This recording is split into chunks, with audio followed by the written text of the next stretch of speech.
This is the January 22nd Portland Planning and Sustainability Commission meeting. On the agenda today, we have items of interest from commissioners, followed by the director's report.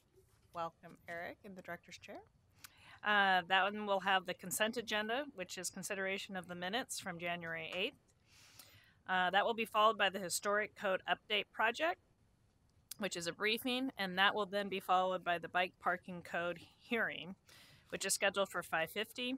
If you are here to testify for the bike code parking project, please fill out a testimony card and give them to Love. Okay, so items of interest. Katie? I hate to say it, but I am going to kind of complain here a little bit about the process that we have been going through in terms of selecting a director. And I would have liked a more transparent process. And I would have liked it if the, and Eric, you're looking around like you, like, why? I can't answer your questions. I'm not actually really asking questions. I asked questions earlier in the month, and I was told that I couldn't be told who was on the panels. Now, my experience as a school board member means that I have been involved in selecting superintendents. And usually all the people that are involved in, there's a mix with selecting a superintendent, and I'm sure that that is true for selecting a director here, is that you want to have some time to talk privately and some time to be more public.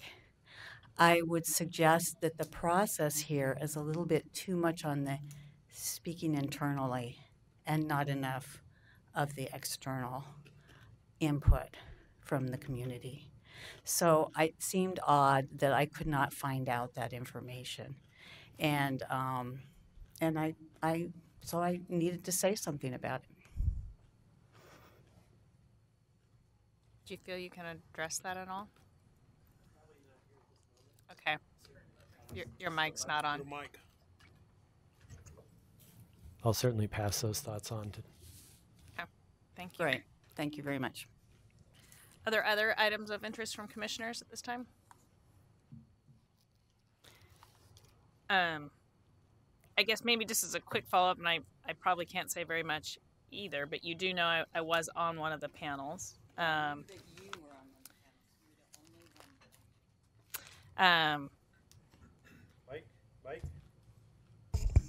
Oh, my mic's on. Maybe yeah, your my mic wasn't. was, I had turned mine off because I didn't think I was going to talk anymore. And I'm hesitating a little bit because I'm not sure exactly. We didn't talk about protocol for what I can share publicly, what I can't share, or anything like that. So, just in general, I found it a very kind of interesting, seemed to be extremely well organized, thorough conversation, whatever that's worth. That's good. Thank you. Yeah. And I'll find out what more I can say and relay it from there.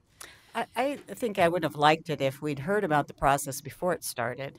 And then it would probably be good if they think about how much it gets shared with the public. Yeah, makes sense. And perhaps share those rules, or it may be informal, but maybe they could be a little more formal about how they think about these issues. Because, like I said, I have been involved in public processes around hiring high-level people. And, of course, there has to be internal discussion, but there also should be a more public parts of the process.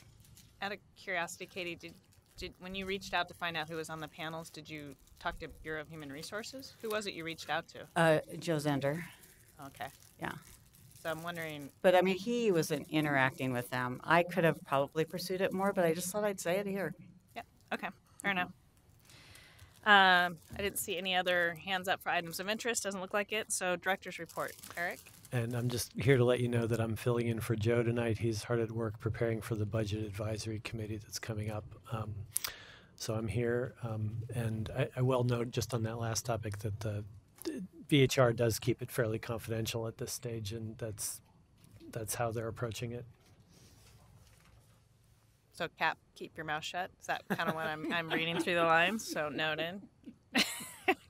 I'll talk to BHR. I'm so sorry, but I can have to say something. That was so general that it sort of was kind of like that. And, honestly, I'm not asking beyond just knowing who are on the committees, the different committees. So I know CAT is on one because I discussed it in here, but they would not tell me who were on, even what organizations were involved.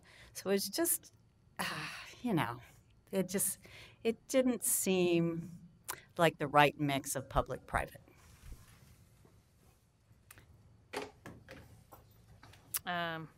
Okay, so next item on the agenda is the consent agenda. So consideration of the minutes from our January 8th meeting. Let me turn your mic on.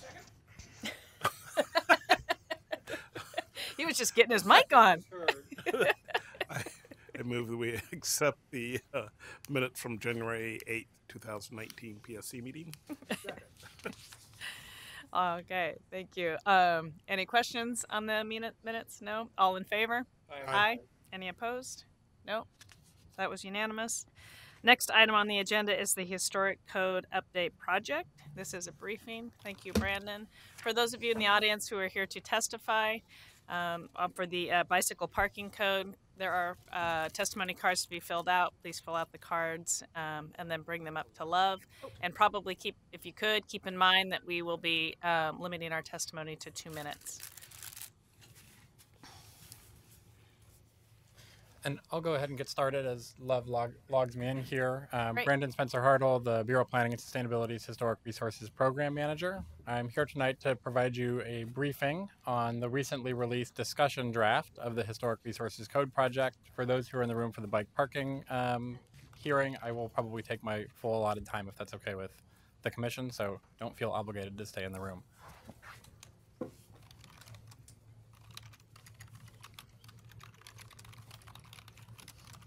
For tonight's briefing, I provided a little more information on the screen than I expect everybody in the room or on the commission will be excited to dig into. But we do have 3 members of this commission who serve in an advisory capacity with 3 members of the Historic Landmarks Commission. Those members are Commissioners Bachrach, Schultz, and St. Martin. And they have helped guide staff, not making decisions on behalf of this commission, but helping to understand some of the key issues around historic preservation and learning from their fellow colleagues on the Historic Landmarks Commission, just to get this commission up to speed for when we do come before you for hearings and a work session. So for those 3 I mentioned, I did want to provide a little more detail on the screen about where we're going, but we'll talk through at the high level the direction. This is a project that was launched a little over a year ago with a goal of refining the City of Portland's inventory, designation, and protection system for historic resources. At the inventory level, we have a project goal of establishing a framework for future updates to the historic resources inventory, which has not been officially updated since 1984. We also wanted to incorporate new state regulations and national best practice in the designation of historic landmarks and districts. And finally, we wanted to refine the protection program that applies to resources that have been designated as historic landmarks and historic districts. And along with that, review and expand the regulatory incentives that exist today in the zoning code for the adaptive reuse of historic buildings to arrive at a better financial viability for landmarks and buildings and districts. We really started thinking about this project about 2 years ago when the Land Conservation and Development Commission adopted new state administrative rules for local government historic preservation programs.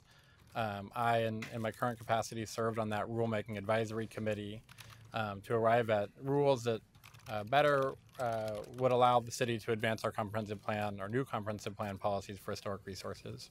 Those new rules were adopted in January 2017, rendering many elements of our current historic resource components of the zoning code to be in non-compliance with state administrative rule.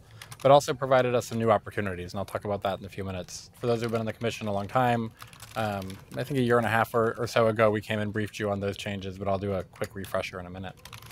Then at the end of 2017 and early 2018, we looked at comparable cities around the country that have historic resource programs. I think we looked at 13. We scoped the Historic Resources Code project, and we began on sort of concept development by hosting a number of public roundtables, soliciting comments through an online survey, and having a number of one-on-one meetings with a variety of stakeholders who own, manage, or live in historic resources, who represent historic preservation and housing organizations, and really wanted to sort of have a holistic look at what's working and what's not working in today's code. After sort of a lengthy process of reviewing something like 3,400 comments that came in, we this summer, late summer, had an internal review of a in-house draft of the code project.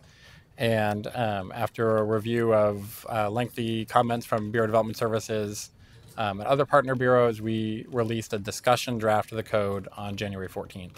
I'll be spending the better part of the next 10 to 12 weeks out in the community, hosting info sessions, roundtables, meeting with individuals and organizations to see how far on or off the mark we are before coming back with a revised proposed draft to bring to you hopefully in the summer. I'll talk more about that in a minute. We do have a tentative April 1st deadline for public comments on the discussion draft, so if commissioners or those in the audience are watching are interested, that's when we're asking that comments be received. So before I dig into the general direction that we're going in the discussion draft, I wanted to provide a little bit of background that some commissioners are already familiar with and some others might not be. Here in Oregon, state law requires owner consent for local historic designations, meaning that when the City Council or the Historic Landmarks Commission considers something for a designation, it needs to come with the owner's support. That definition of owner in our context is 50% plus one of the property owners. So there's a threshold there set by the state that requires owner consent for local designation. Additionally, Goal 5 of the Land Use Program requires cities and counties to apply a minimum level of protection to resources that have been federally listed on the National Register of Historic Places. That is not a local land use decision, that is a state baseline for protection. We'll talk about that more in a few minutes. And every individual structure or district that was listed in the National Register prior to January 2017 was automatically mapped in our official zoning map as a historic landmark or a historic district. And so in the past, before these new rules were adopted, there was an automatic application of historic landmark and historic district regulations to places like Ladd's Addition or the Pittock Mansion that were listed in the National Register at a time when that brought with it sort of a concurrent local designation. We'll talk about that more in a minute. And for those in the room or at the screens, we do have all of our historic resource information on a web map that can give you a sense of where the districts are located and what's what. So if you're interested in playing on your phone as I present, I'm more than happy with you doing that. So just to give a quick understanding of what our city's historic preservation framework looks like today, we have several classifications of resources. We have something called the Historic Resources Inventory, which is a list of resources that has not been formally designated, but then have been identified as having potential historic significance. It comes in two flavors. There are unranked resources and ranked resources. The ranked resources have some historic significance. The unranked resources are just sort of interesting things. Those are resources, about 5,000 of them citywide, that haven't been formally designated and that at most have a 120-day demolition delay protection, but nothing else. And then we have our list of designated resources, which is really where the city's protection program kicks in. There are conservation landmarks and conservation districts. There's about 10 conservation landmarks and 6 conservation districts citywide. And then historic landmarks and historic districts, about 700 historic landmarks, and about 18 historic districts. Those range in size from small districts like the Northwest 13th Avenue Historic District in the Pearl to large historic districts like the Irvington and Ladd's Addition historic districts. And those are in the designated category, meaning we apply protections to them. As we heard from the public and looked at those new state administrative rules and national best practice, the first area that we're proposing some significant changes are to the Historic Resources Inventory. Today, the inventory is a static classification of resources that have been documented, that have been maybe evaluated for significance, but are not designated.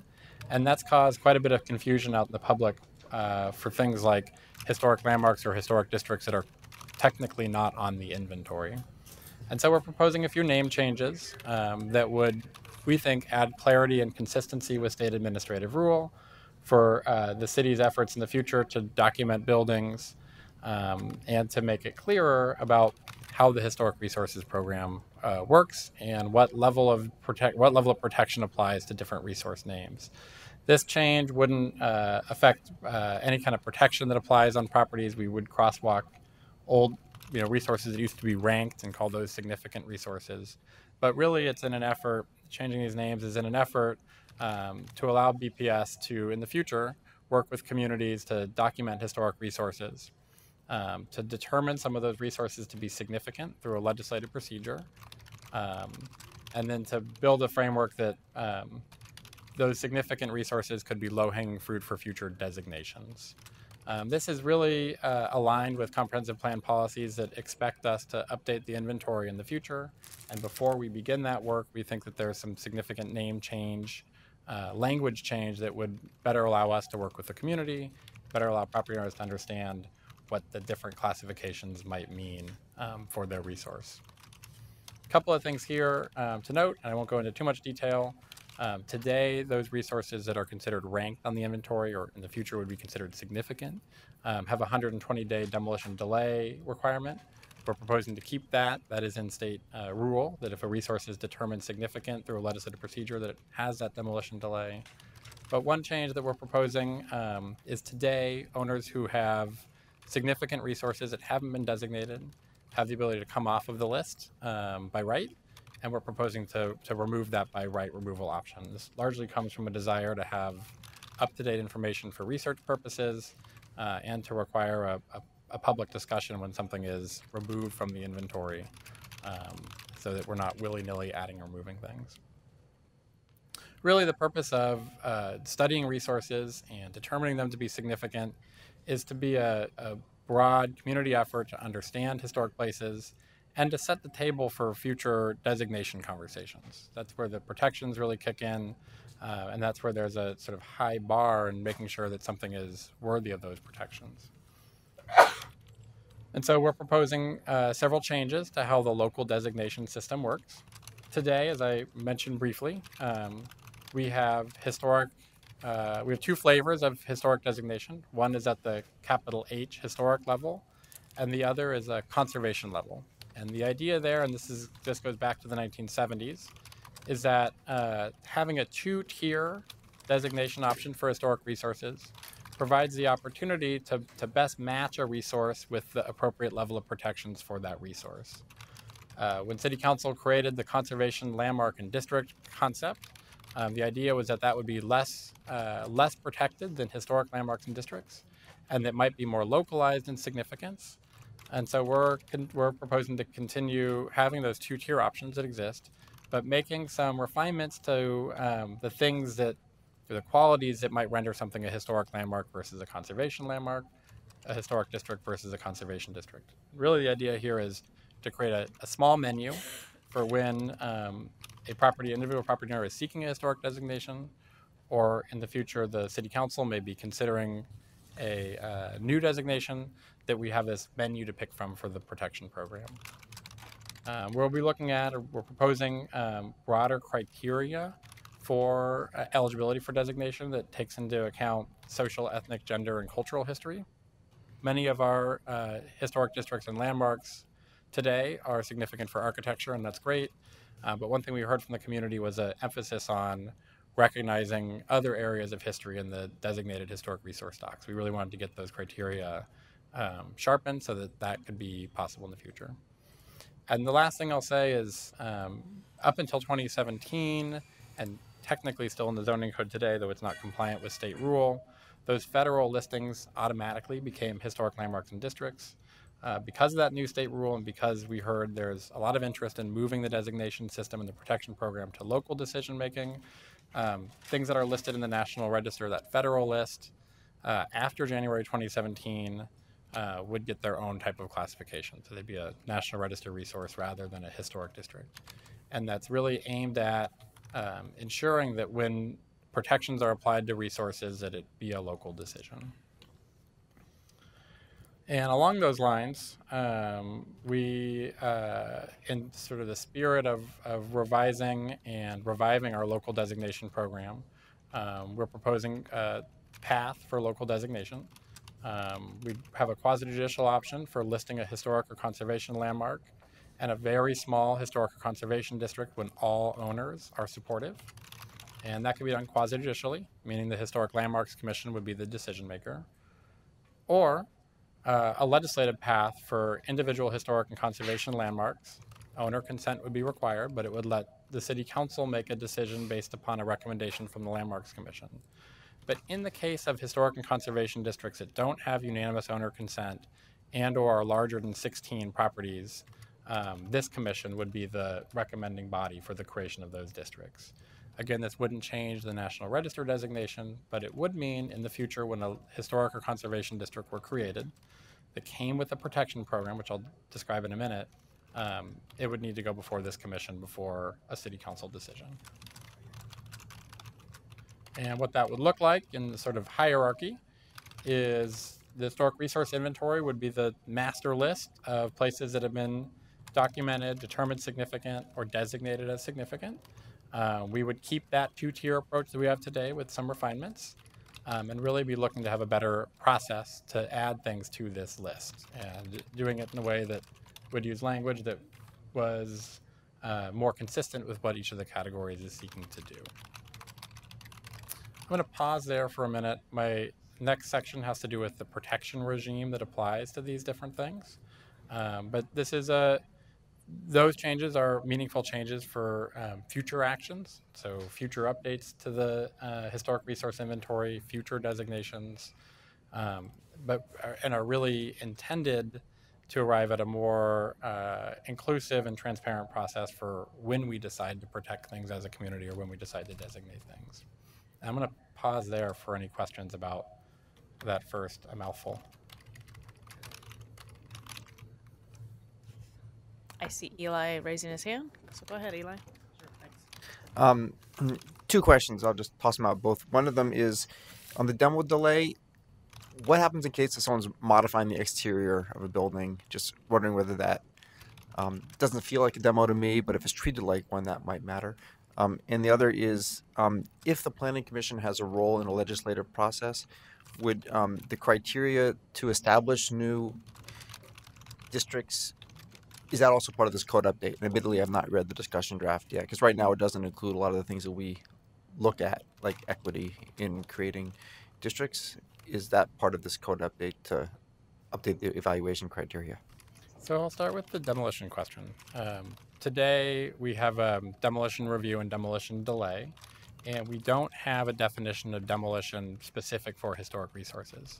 However, that new state administrative rule gives cities a discretionary definition of demolition for historic resources that essentially says, when it concerns historic resources and protection programs, demolition is any act that removes in whole or in part the features that make a resource significant.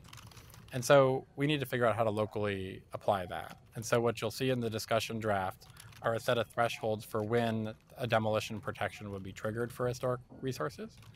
Whether that's a demolition delay or a review, we're proposing a consistent list. And that list looks something like complete demolition, so you're entirely removing the structure, removing 2 walls and a roof, or removing an entire street-facing facade. So we're certainly going to be getting comments on that, but wanted to capture the types of activities that really would constitute the loss of a historic resource.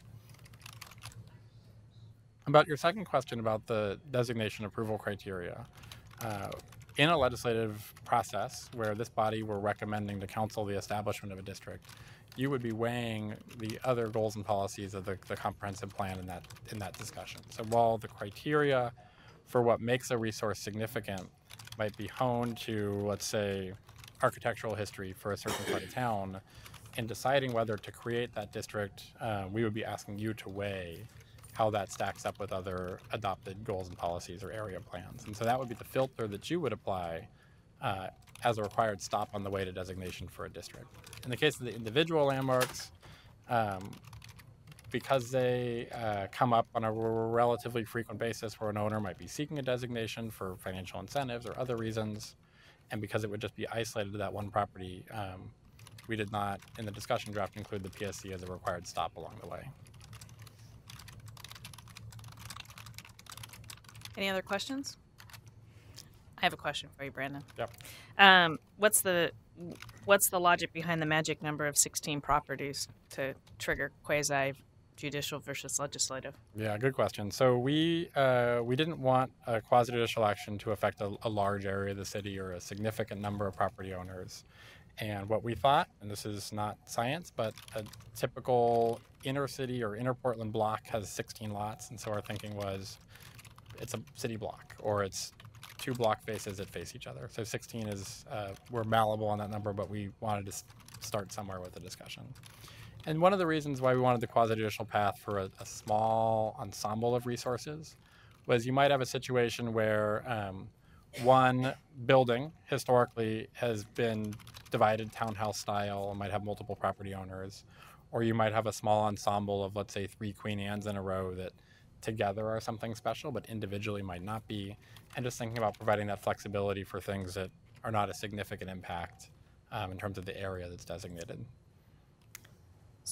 Does that make sense? The next place my head goes is, so what about a bunch of small blocks going about individually creating a larger district in the long run? And has there been thought to that? That's a very good question. I think one of our thoughts was that the likelihood of having 16 owners agree to a historic designation and then another 16 is pretty small. And I think the other thinking is we really shouldn't be establishing partial historic districts. So if there's an area that let's use, I'm trying to think of something good, let's use Peacock Lane, which was recently added to the National Register. That's about 35 properties. In the criteria for listing and the process, there needs to be a discussion of the boundary. And the way we've developed the code, and I think we can have some conversations about this, really is that in a district, that boundary should capture everything that is intended to be preserved. In part, if you were to create a partial, if you took half of a street that had a consistent theme and said, well, we're just going to designate this half of it, you wouldn't be telling the full story. But I think we could be I'm open to having that discussion in detail. Yeah, let's talk about that. I'm not sure I'm connecting the dots about where I was going with the question where you took it. Right, and I think your concern is my concern is multiple quasi-judicial small district decisions. Basically as a workaround to having to come through the PSC as a process. And the same potentially. concern, and you're right. Do I think it's rare that would happen? Probably, but just the same concern could exist for landmarks too, right? You could have a street of buildings that were exemplary that met the criteria for listing, and 1, 2, 3, 4, 5, you get these landmarks. And that gets into the criteria in our review of national best practice and thinking we really do want to have a pretty high bar for when something is designated as historic, and that either the applicant or the city through a legislative process has demonstrated that something is worthy of protection. Okay. Eli? Made me think of I'm a little less concerned with that because the unanimity required to create it. But I do wonder, is there a contiguousness requirement in any of these districts? And then one other thing I just thought of is currently between conservation districts and landmark districts, the main differentiator I see is conservation districts, there's a by right path of development, and landmark districts, there's not. You have to go through some discretionary process. So I guess are you maintaining that distinction between, even as you're sort of clarifying the rules? So I guess there's 2 questions. Let me get to the protection scheme. That's my next slide here, and I think it'll answer that. About the contiguous districts, we, in the discussion draft, say that historic and conservation districts are generally contiguous. And we have a few examples of districts that exist today that are not fully contiguous. And the best one that comes to mind is out the back door here, the Halpern sequence. So the open space sequence behind this building was listed in the National Register at the time that meant automatic local historic district. and the geography doesn't include the streets that cut across it. And so it's a consistent, let's say it's a complete thought. So it's the entire Halpern sequence, but it doesn't include those areas that weren't designed by Halpern that are in between it. So you get a geographically disconnected, complete thought of a district. And so we wanted to say they're generally contiguous, but recognize there may be some districts that are broken. And we look at other cities like Denver that have these discontiguous districts. Sometimes they make sense. So we included that. Any other questions before I get to Eli's protection question? No, but I am going to just quickly interrupt you because I see you've been seeing a whole bunch of people walk in the door. If you're here to testify for the next hearing, there are testimony cards over here to be filled out. Please do so and bring them up to Lub. Thank you for the public announcement there, Brandon. So I'm going to turn gears here. Let's talk about the protections that apply. So I laid out the universe of existing and where we're going in the discussion draft with the classifications. And so now let's talk about what we're proposing to change within those classifications. Because we are responding to those new state administrative rules and trying to downplay the consequences of National Register listing, we're creating a new classification that is just National Register resources. They're listed after the date of that new rule. This is consistent with what the state is telling us to do. And the state requires a baseline protection of demolition review in front of the local elected body. And so in a newly listed National Register area like Peacock Lane, which was just listed a year ago, we would have a city council level demolition review applied to the historic buildings in that area. We would create a staff level review for things like garages and detached accessory structures that are proposed for demolition. But we wouldn't apply any protections above and beyond that unless or until it went through the local designation process. So play this thing out. The Eastmoreland neighborhood is under consideration for National Register listing. If that were listed tomorrow, the proposal would be to have state required demolition review and no additional protections unless or until that district went through a legislative process to become a local historic district. But in the area of those local designations, and again, this includes everything that had been listed in the National Register when we were automatically making them historic landmarks and districts, we are proposing some significant changes to the protection scheme. So today, of our 700 or so local historic landmarks, all but 80 of those are on the National Register of Historic Places. And that means they have demolition review. But the ones that are just locally designated, so it's about 80 properties, have a 120-day demolition delay requirement, but no demolition review. And so what that means is within the classification of historic landmark, today we have two different approaches to demolition. For the vast majority, it's demolition review. For a small group that have been designated by city council or quasi-judicially through the Landmarks Commission, they just have demolition delay. We're proposing to have demolition review be a constant protection, both for those that are locally designated historic landmarks, as well as those that are also on the National Register. That's for multiple reasons. One, so that the local historic landmark designation substantively means something, that it can be an alternative to the National Register. Two, we are providing many regulatory incentives to these properties, and so we really are thinking that this is the highest level of historic designation, and we want to see them preserved in the future. And three, I think looking at the experience with demolition delay oftentimes does not result in buildings being saved, and we've heard from the community that for the local designation to be a viable alternative to the National Register, those demolition protections are important. On the flip side, though, today, if you have a individual historic landmark that has a garage, or you're in a place like Irvington that has garages and sheds and outbuildings, today's code requires those buildings to go to the city council for demolition review when they're on the National Register. And so we have a place like Irvington or Ladd's Addition that has hundreds or even thousands of contributing historic garages that go through a city council review process. We're proposing to make that a staff level decision when someone's seeking demolition. And if someone's seeking demolition and replacement, so let's say you're tearing down a garage in Irvington, replacing it with an ADU, that would be one land use review that would really be looking at the quality of the replacement structure. That's something we've heard from council in the past. Don't bring the garages to council for demo review, and so we're responding to that with sort of an up-down approach with the demo protection. And this piece really only today would affect about 80 properties, but would set the stage for the future for designations to be done in a way that would be on par with those demolition review protections that go to National Register. On the design side, buildings that are historic landmarks or are in historic districts are subject to discretionary historic resource review. This is a land use review that staff and the Historic Landmarks Commission conduct for alterations, additions, and new construction. We're proposing to keep that, but to greatly expand the list of items that are exempt from review.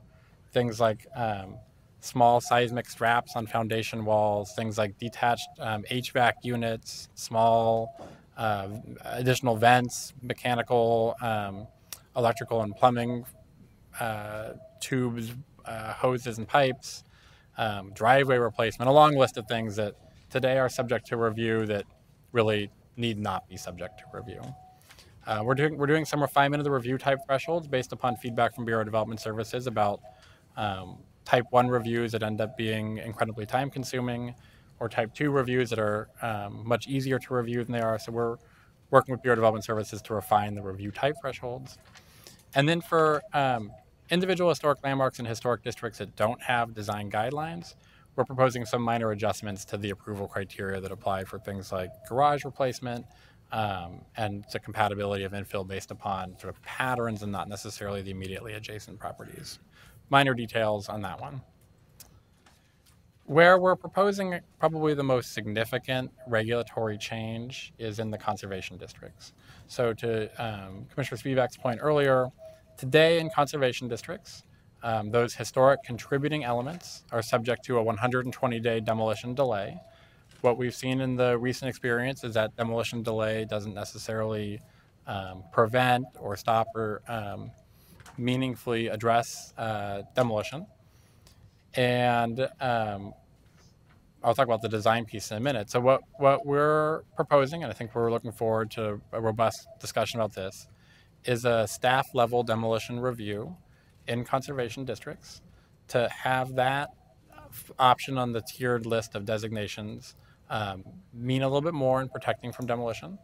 That you could get to approval for demolition if you provided sort of a district-specific mitigation. So we've listed things that could serve as mitigation, assisting with the building being moved, assisting with rehabilitation in the neighborhood, providing a connection to an underrepresented cultural or ethnic group that was in that area through an affordable retail space or public history or housing, but really thinking about a way to limit the likelihood of demolition in conservation districts, but still to make it a lower threshold and an easier path to demolition than would be the case in a historic district or a historic landmark.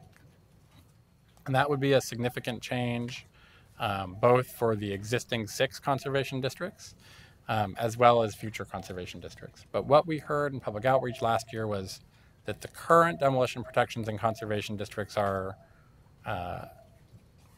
let's say, limited enough that there wouldn't be a lot of interest in that being a protection scheme that we applied anywhere else in the future, that it wouldn't be meaningful enough to be worthy of being on that menu. On the design side, and Commissioner Spivak mentioned this, something that makes conservation districts and landmarks different than historic landmarks and districts is that they have a 2-track approach to design review, or historic resource review we call it. And so today, alterations, additions, and new construction generally can pick between a clear and objective path and a discretionary path. What we've seen is, for the most part, the clear and objective path has worked pretty well for preserving houses that don't get demolished. So on the screen is an example from the Woodlawn Conservation District. The clear and objective design standards have generally resulted in the loss of only minimal historic features.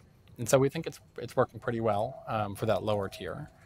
What we heard pretty loudly from the community was that larger new infill that follows the clear and objective design standards can oftentimes break from material patterns or design expressions that are present in the conservation districts. And so we're weighing what best to bring forward to the Planning Commission in terms of larger new infill. One path would be to come back in the future with changes to the design standards, maybe respond to some of that. Another path might be to require discretionary review for new construction over a certain size. We don't have a firm proposal yet, and so we're going to be talking with the community and thinking a little bit more about what we might do for larger new infill and conservation districts. Generally, we think that the 2-track approach works pretty well. Just like with historic districts and historic landmarks, we're looking to greatly expand the list of things that are exempt from review altogether. We're finding those review type thresholds. and then thinking a little bit about giving conservation landmarks, individual structure, more flexibility for large additions. We've looked at places like Seattle. We've been in conversations with the design overlay zone amendments team about character buildings, and really thinking about maybe there's something here with conservation landmark that really can work to preserve historic features and have more flexibility. And I saw the chair look at the clock, and I've only got 2 more slides here, so we'll be wrapping up soon. Not because I'm not interested. Please. The last piece of the real last piece of the meat of the package is thinking about how this group of resources, these designated resources, are subject to pretty strong regulations to ensure their protection over time. We also wanted to take a deep look at where we could allow for use flexibility, knowing that many of these resources are unreinforced masonry, knowing that many of these buildings were purpose-built or built at a time when they had different lives than they do today. We wanted to offer up a first stab at something that was a pretty progressive set of use incentives. And so what's in the discussion draft is essentially moving towards a, let's call it a form-based housing flexibility program for historic districts and historic landmarks. Today, there's an incentive that allows historic landmarks to be converted into 1 dwelling unit per 1,000 square feet. We've seen that used a couple of times, but we thought, well, in a historic district that has design review or in a conservation district with demo protections under the proposal, maybe the best way to ensure that owners have options for reusing their historic buildings and financial incentives is to really open up that housing choice. And so what you'll see in the discussion draft is a proposal that there's no limit on the number of units in historic and conservation districts and in historic and conservation landmarks. To make those work better, we think today there are some redundant and maybe unnecessary requirements to access incentives. That includes floor area ratio transfers that are allowed. And so we're proposing to reduce some potential red tape for people who might access those incentives. That generally comes down to a covenant that's required today that requires city council demo review if ever in the future you demolish. We're proposing to get rid of that, which we've heard has sort of greatly reduced interest in taking advantage of the incentives. We're proposing to eliminate parking requirements for all historic resources that have been designated. This is getting at a couple of things. One, many historic resources don't have site area for parking, and if we want to encourage adaptive reuse, we may need to be a little more flexible on that. And 2, we've seen several cases come in residential areas where proposed infill projects that are required to provide parking may deviate from the district's pattern. So things like narrow or small lots in the Irvington district really might be best served with infill that does not include on-site parking. And then maybe what'll be a really interesting conversation is proposing to allow non-residential uses in residential zones in some cases, provided there's no loss in dwelling units on the site.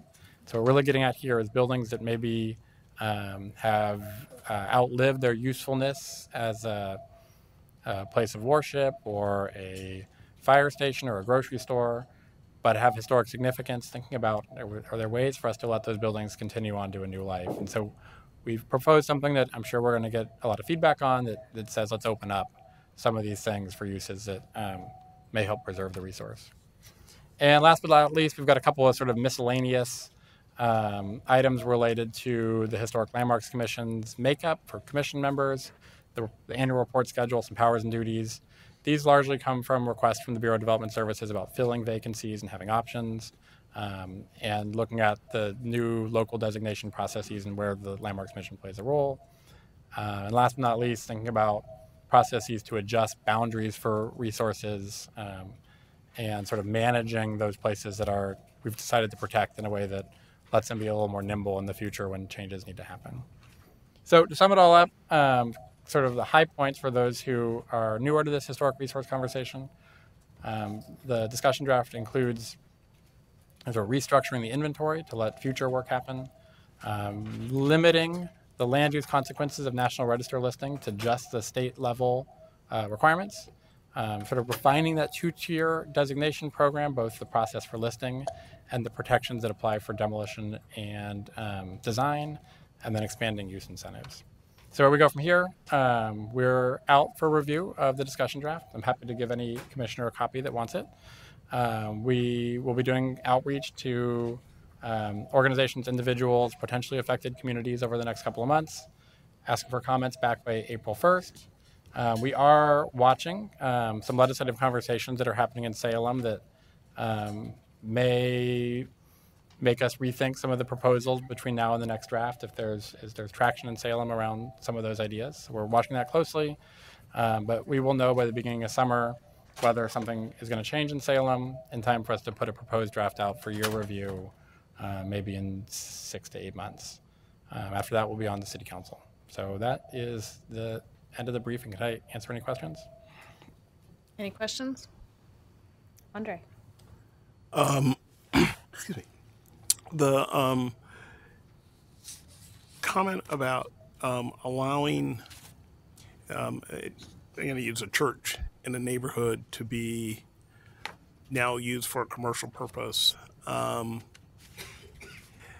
that going to work? I mean, I'm just concerned that, many institutions like a church really built the neighborhoods for the neighborhood to use, and now it could become a brew pub.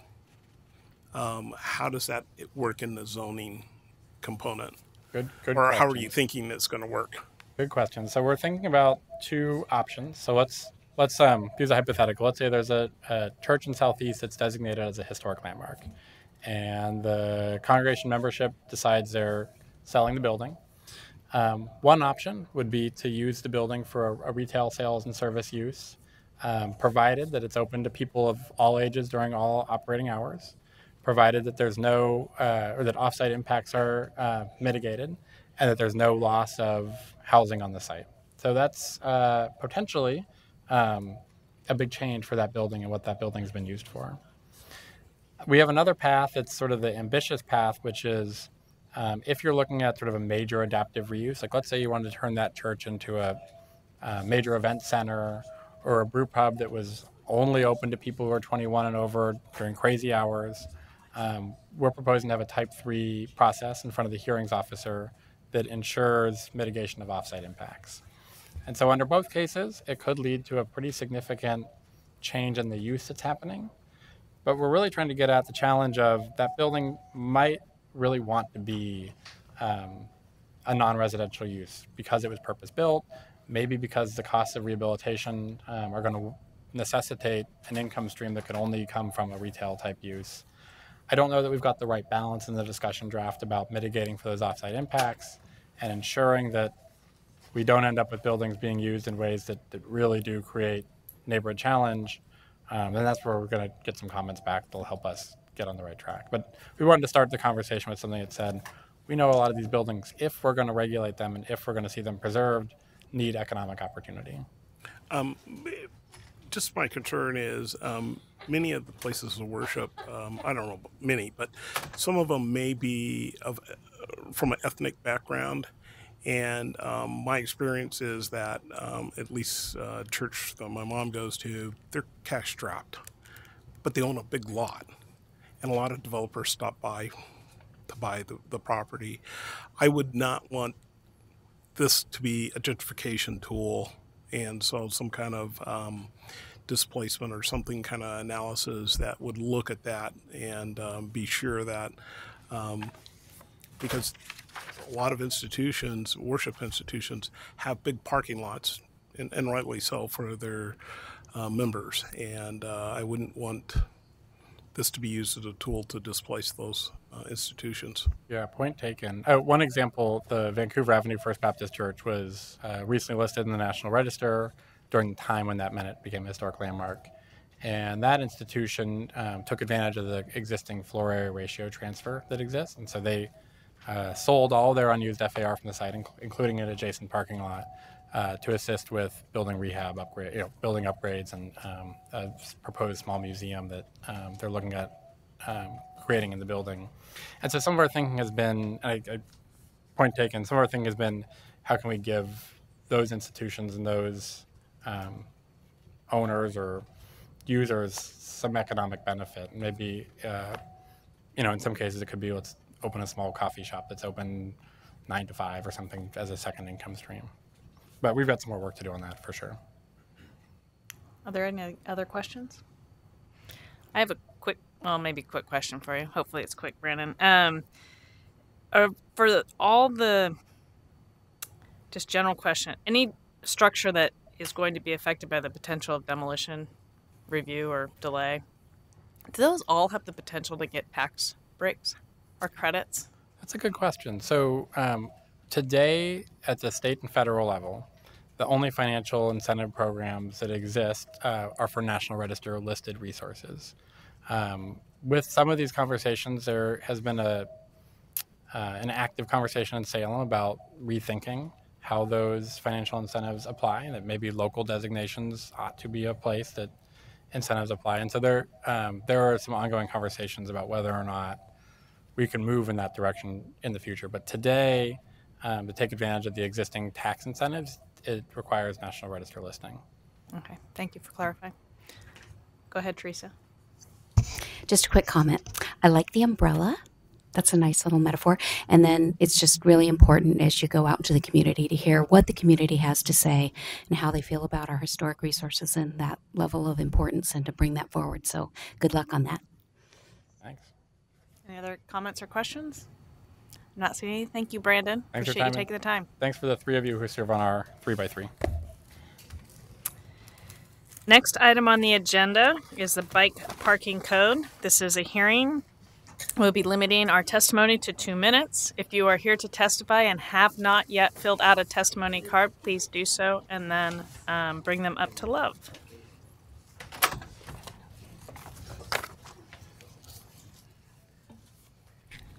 Welcome. Hi, good evening. Is this on? Great.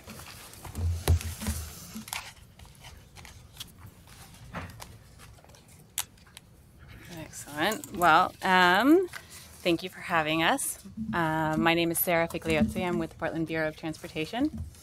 And I'm Liz Horman with the Portland Bureau of Transportation. As you recall, we were here 2 weeks ago. A little bit closer. There we go. Two weeks ago, briefing you on this project. We're excited to hear public testimony tonight. Just a reminder, last week you received a memo responding to a number of the questions. For people in the audience, we have copies of the memo on the side. We also have received a number of your thoughtful questions, so thank you for those. And so we're preparing a memo of that that we'll have by January 31st in advance of the work session. Also, for members of the audience, we have a one-page sort of summary of the project in the back, also a summary of the key proposals, those 19 proposals that are also sitting on the side table. So, again, just as a recap, the goal of this project is to update bicycle parking requirements for private development, specifically for new development and in some cases redeveloped projects. Those projects are, for the most part, found in Chapter 33266, our transportation and parking, loading, transportation, demand management chapter. The proposals update requirements for both short-term, that's our intended visitor parking, as well as our long-term parking, intended for those people who are keeping their bikes for several hours. Both short-term and long-term are typically required to be on-site, and they are distinct from PBOT blue racks that are typically provided in the sidewalk or on-street bike corrals, also distinct from private encroachments.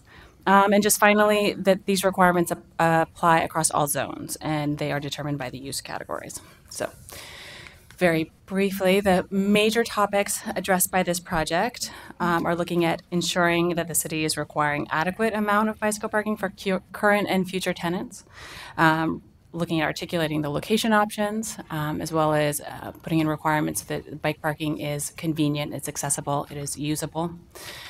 Finally, ensuring that the bike parking is secure and it's safe to use, and then standards that are also feasible and flexible. So I'm going to hand it over to Liz. She's going to go over the key proposals. And hi. So again, under each of these major topics, there are a number of individual proposals that are in the draft. Again, you can follow along with our 19 that are outlined in that one pager, but I just want to highlight some of those key ones under each topic area before we get going with testimony tonight. So the first area is the amounts. And again, we've said a few times that we know that people are not going to ride their bike if they do not have a place to park it at their end destination. And therefore, one of the biggest components of this project was updating the amounts of both long-term and short-term bicycle parking. The majority of these amounts, with the exception of the multifamily dwelling apartments, have not been touched in 20 years. So this project goes through all the use categories to update those required amounts of long and short-term bicycle parking.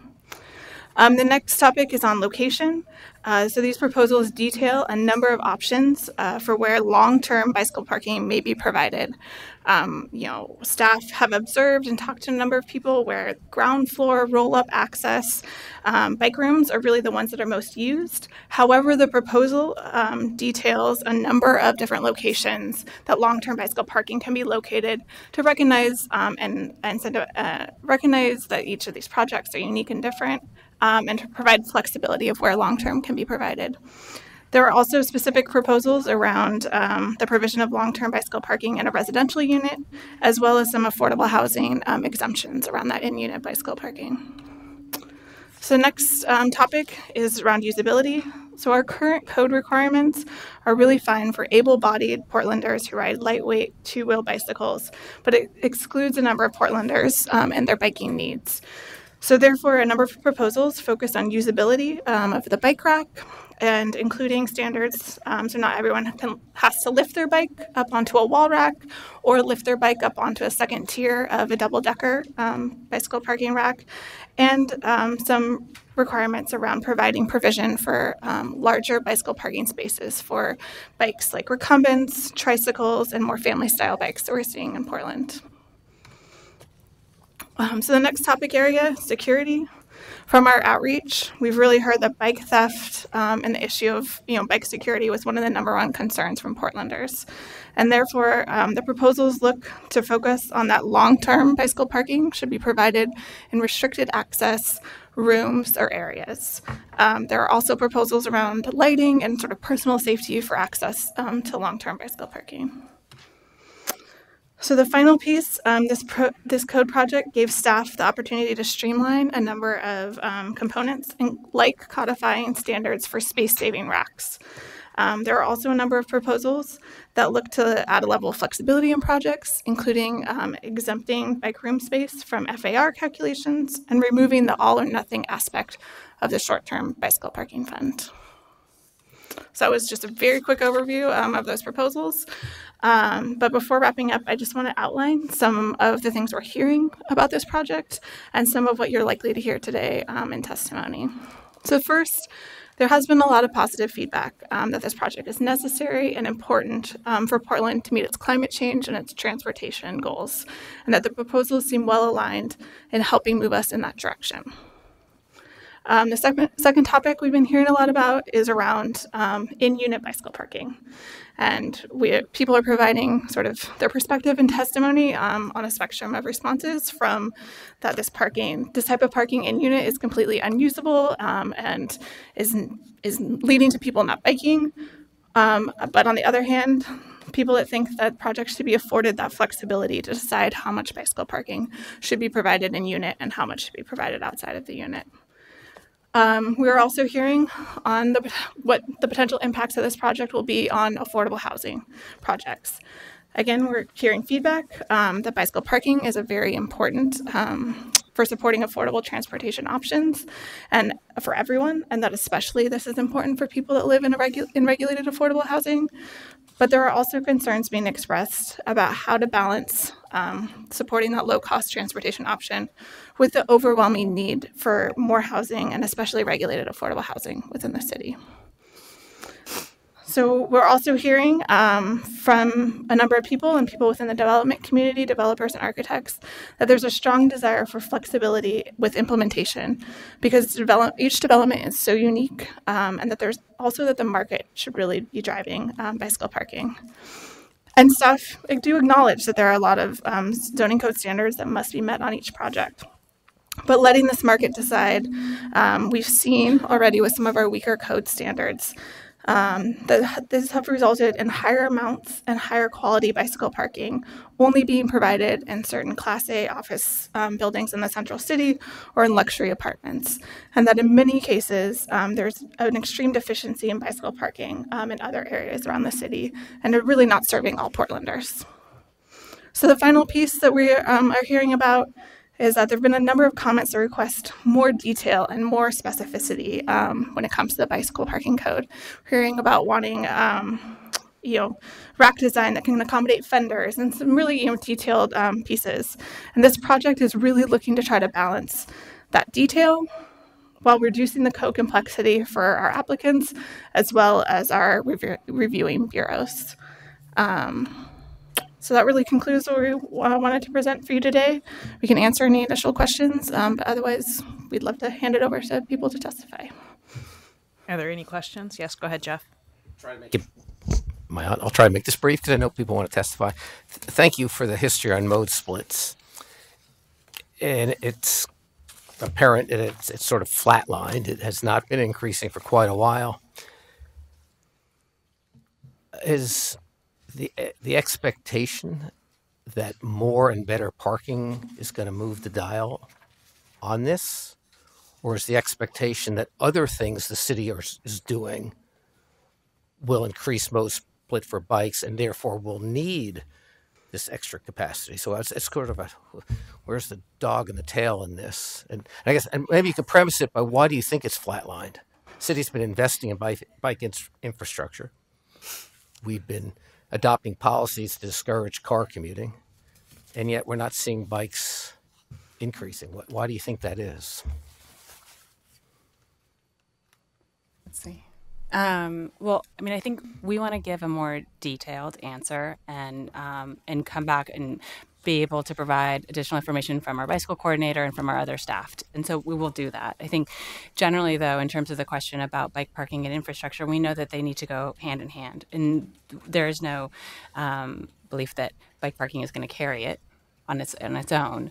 But we know that these trips need to end in a place to store their bike safely and securely. And so that's the main thrust that and there is an enormous amount of bike infrastructure that is planned over the next couple of years. And so again, the end of trip facilities need to accompany that as well. Okay, I'll wait for the more detailed response. Thank you. Any other questions? No, thank you very much. So now we'll begin to take public testimony. Again, we're going to try to limit it to about 2 minutes each. I think there is a timer up there, and I will also kind of give you a gentle reminder if you've run out of time. I'm going to call up 3 names at a time. Do we have all the mics working, though? Okay. And so we are going to start with Miche Lozano, Zoemi, and Isabel Estebillo. And I apologize if I'm not saying your name correctly.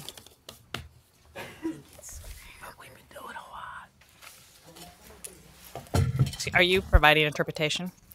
That is correct. Since we're doing interpretation, I will provide more time so that you can have all the time you need to do that. Yeah, definitely. Tendré más tiempo para poder hacerlo por el hecho de que tenemos interpretación. Apologize we have 4 of us up here. I know you only called 3. Oh, that's okay. So just, no problem. Okay. Thank you. I think Manuela is the other one. Yeah. Yeah, great. Hello, my name is Miche, and I'm honored to be here today as the program coordinator for the Andando en Bicicletas en Coli program,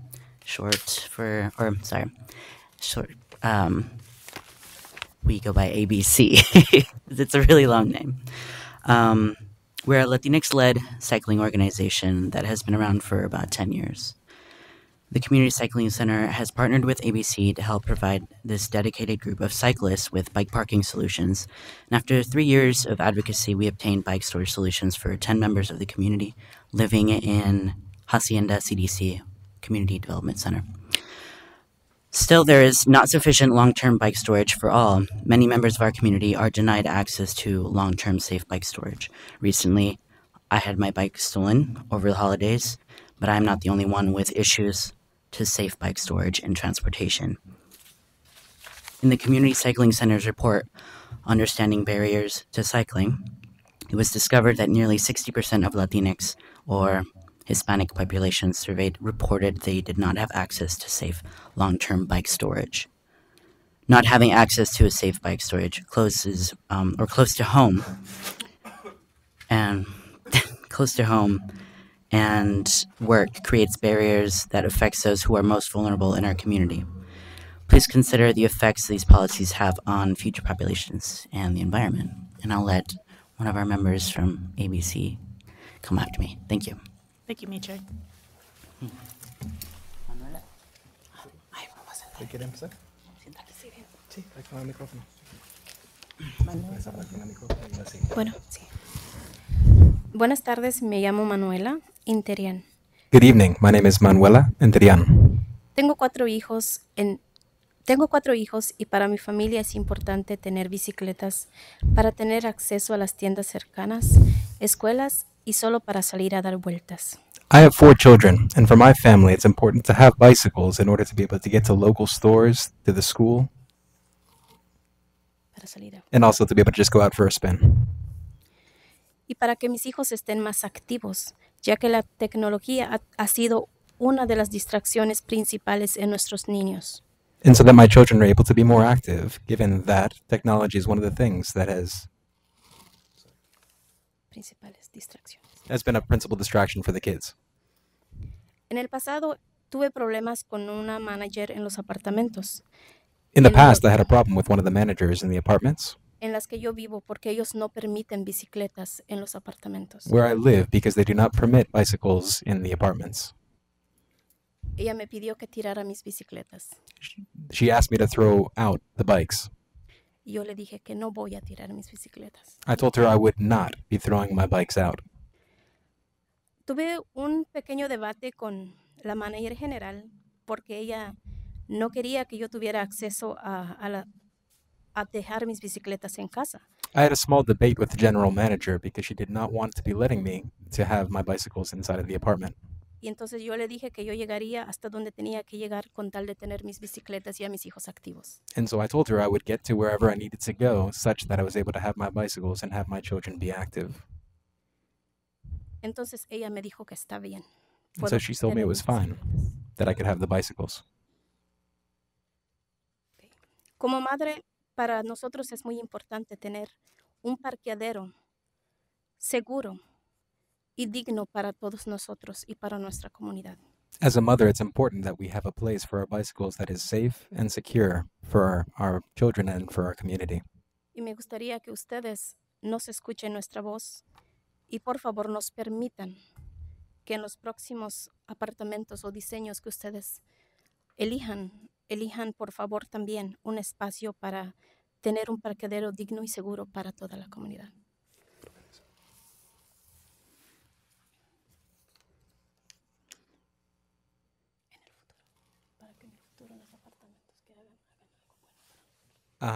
And in the future, I would ask that if you could make it the case such that all the apartments would have the opportunity to have a dignified place for the bicycles to be stored for all of the community.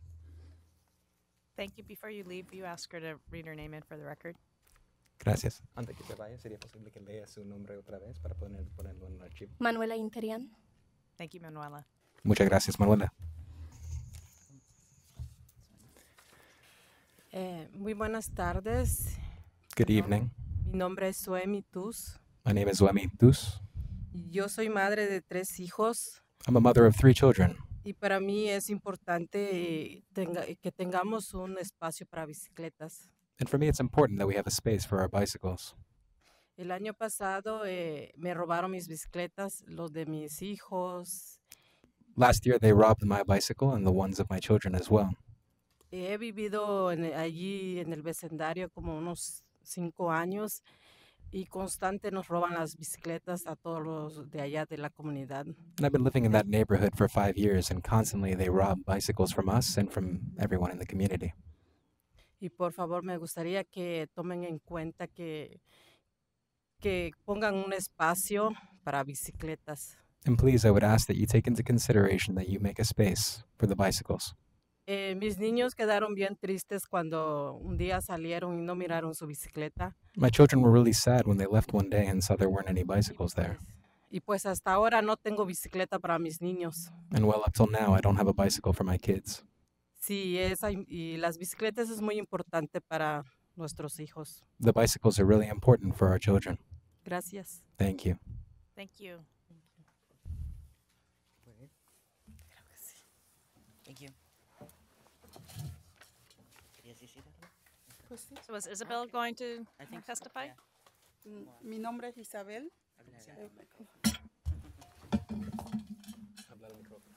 Mi nombre es Isabel Eusebio. My name is Isabel Silvio, Estoy por el mismo caso de mis compañeras. and I'm in the same case with my company.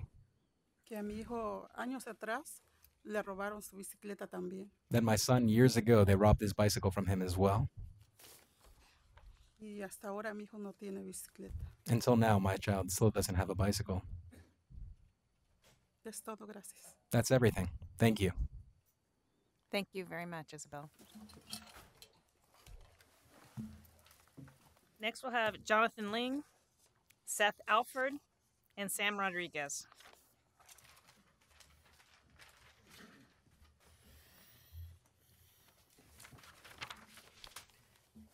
Welcome. Hi, I'm Jonathan Ling. I'm grateful to have the opportunity to testify before the Commission today and for the effort of Liz and Sarah and PBART staff to engage communities most affected by the proposed policy updates. Today I represent the Community Cycling Center, both our charitable programs and our related businesses. I'd like to echo what you've heard from ABC in our conversations with communities. We work with space to store bicycles remains a major barrier to bicycling for folks living in multifamily housing. According to our Understanding Barriers to Bicycling report published in 2012, the only safety-related theme that all groups identified with was having enough space to store their bicycles securely. Many of the participants expressed concern about guarding bicycles from theft. They noted a lack of safe places to store bicycles, especially in the residential complexes and at destination locations such as schools.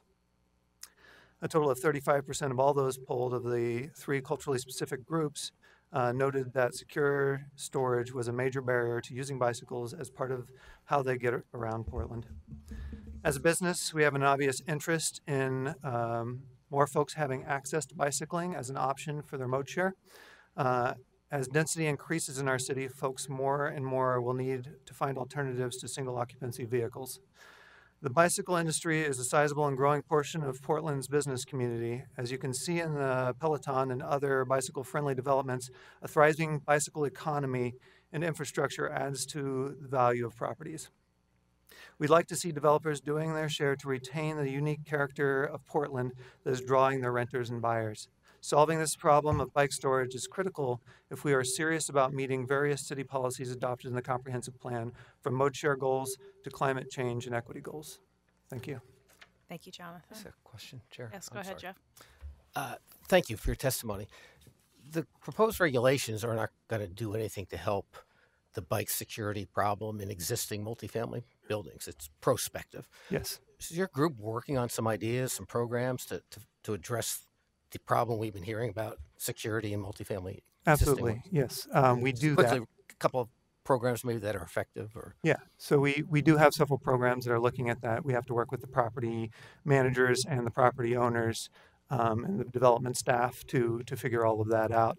But with there are a couple of projects that are pending with Hacienda CDC properties, including the Living Cully Plaza, which was a strip club plaza that that Living Cully purchased, and Hacienda CDC is now demolished, and they're building that back up.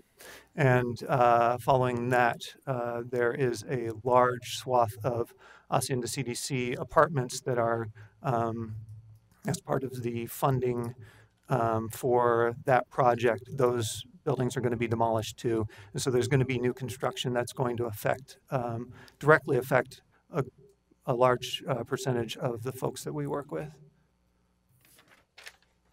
Thank you very much. Seth? Hi. And just real quick, sorry. Love, could you do me a favor and hit the timer? Thank you. Appreciate it. Good evening. I'd like to thank the Commission for holding this hearing tonight.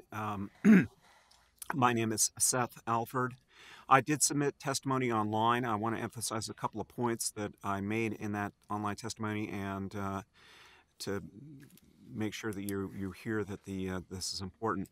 The city wants to get to a 25% mode share for bicycling, and in order to be able to do that, you've got to have bicycle parking available at destinations, houses, apartments, whatever. Now, occasionally, you're going to have a remodel of existing bike parking happening, and what needs to happen there is you need to have additional enforcement capability. What I observed in building that I worked at was that there was a demolition of the existing facility. It looked like then there was a proposal for a new facility rebuilt on the bicycle parking was rebuilt on a very relaxed schedule. And then finally, there was an approval of the plans for the rebuilt bicycle facility. Now, what should happen, if you really are serious about getting to a 25% mode share, it should be proposal. The proposal gets approved. The new bike parking gets built. Then the existing bike parking gets demolished. You wouldn't do that for car parking. You wouldn't say, well, they'll just fend for themselves somehow. So you shouldn't be doing that for bicycle parking either. In reading the testimony of others, I noticed that there were some comments about electric plugs in parking facilities, and how that requirement has been removed. I would urge that be put back in, not just for e-bikes, but for recharging of lights. That's something that's really important around here 6 months of the year. Thank you. Thank you, Seth. Sam. Hi. Oh, I saw. Good evening. Thank you for allowing me to testify today. I'm Sam Rodriguez, 220 Northwest 2nd. I'm speaking on behalf of Oregon Smart Growth as well as Mill Creek Residential, which I'm president of Oregon Smart Growth, and I'm senior managing director of a development company that does multifamily residential. And want to first say that we are supportive of the quantities of parking bike parking that are actually maintained at this point, and maybe even increased in the future. We don't have a qualms with that. What our biggest issue is that we would like to make sure that there's enough flexibility for the development community to be able to locate these parkings where the market wants to have them. We are big proponents of having a fair amount of, or a good possibility of putting a lot of bike parking inside the unit. I know that that's something that's been reduced to 20%. There was 0 for 20 is better, but we think it should be higher than that. At least 50% would be probably available. We've had great experiences with different ways of distributing the bike parking inside buildings. And in one of our buildings, we actually put it all in one big room, secured, cameras, the whole bit. And we have 1, 2, 3 thefts of bikes a week. It just doesn't, short of an armed guard, I don't know how we avoid it. They jimmy the door, they break the door, they get into the building. It's amazing how they attract theft.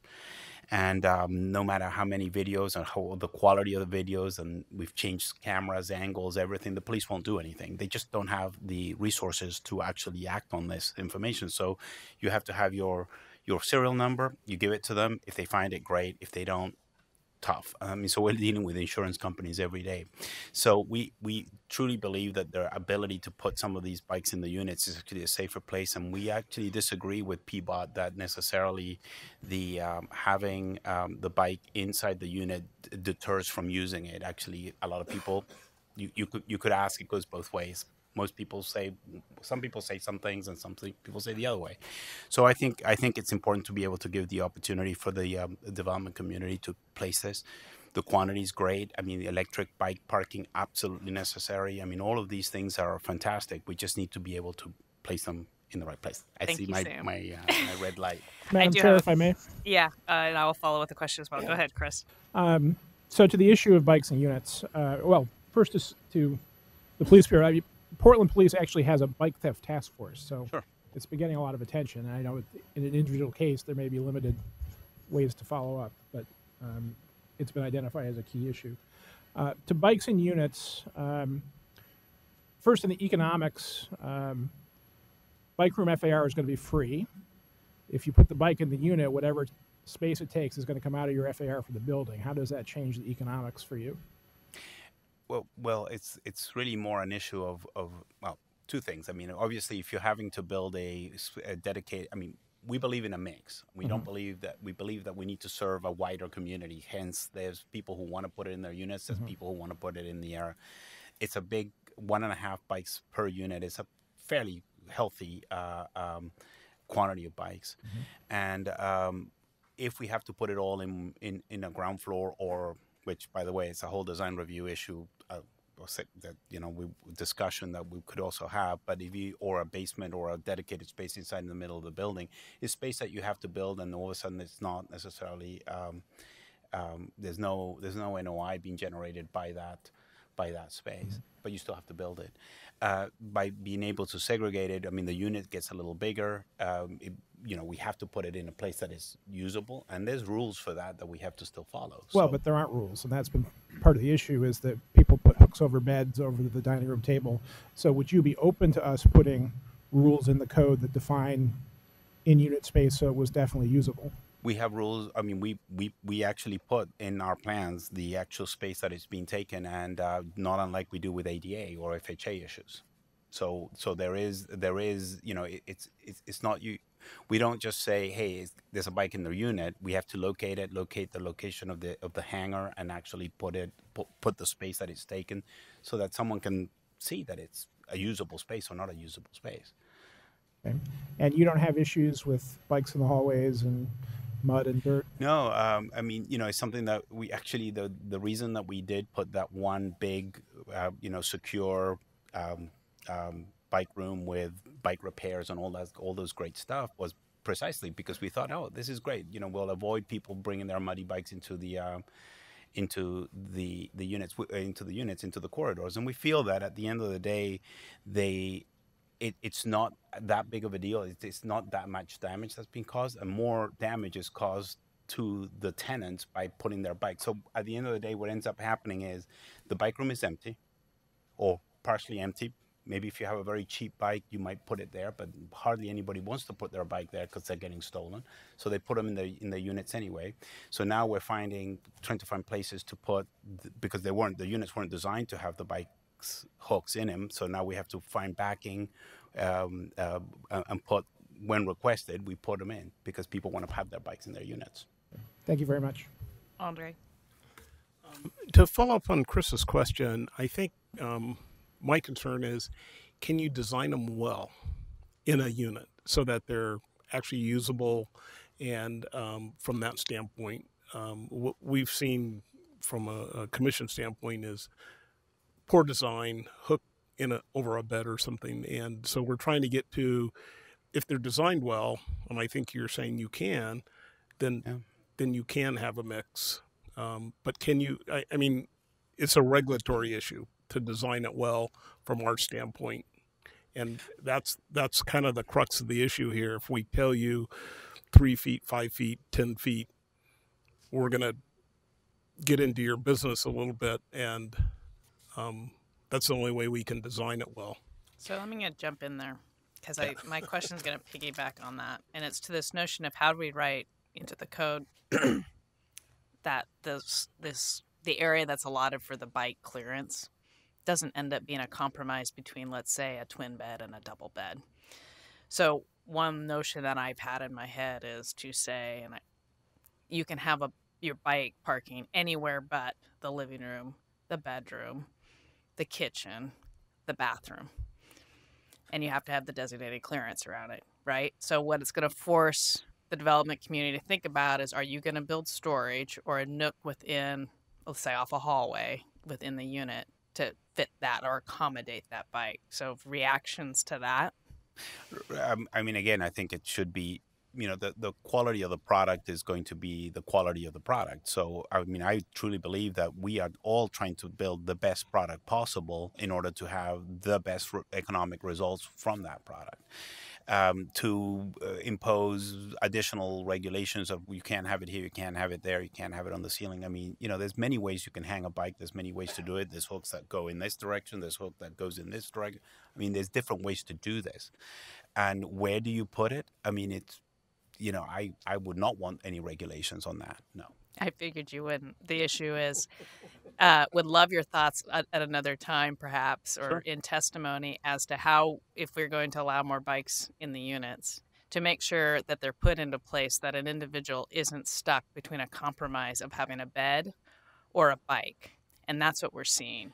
So we need to figure out some way to write into code how to deal with that language. Right, but the point is that when you're leasing, right, a unit, if my intent is to have my bike in my unit because I have an $8,000 bike that I don't want stolen, or an electric bike, or whatever it is, you are going to make sure that unit is suitable for your users, right? I mean, otherwise you probably wouldn't lease it. So if we do a poor job at it, that unit is going to not have that client. And frankly, the amount of people who have bikes in Portland are so huge that you can't ignore it. I mean, when we didn't have regulations, we ended up still putting a ton of bike parking because it was a market-driven requirement. I mean, you could not lease the units if you didn't have it.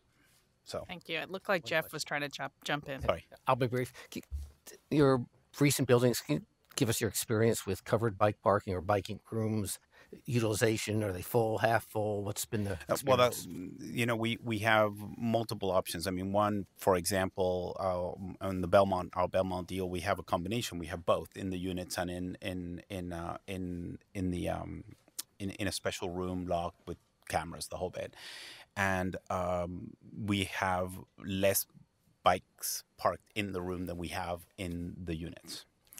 So we have a lot of people bringing in. I mean, we do have a place that people can wash it before they take it upstairs if that's what they want to do, or just come straight in off the street. We have another project where all the bike parking is handled in one large basement a room, and that's, again, it's empty, half empty at least. I mean, compared to how the occupancy of the building, just because we've had 1, 2, 3 bike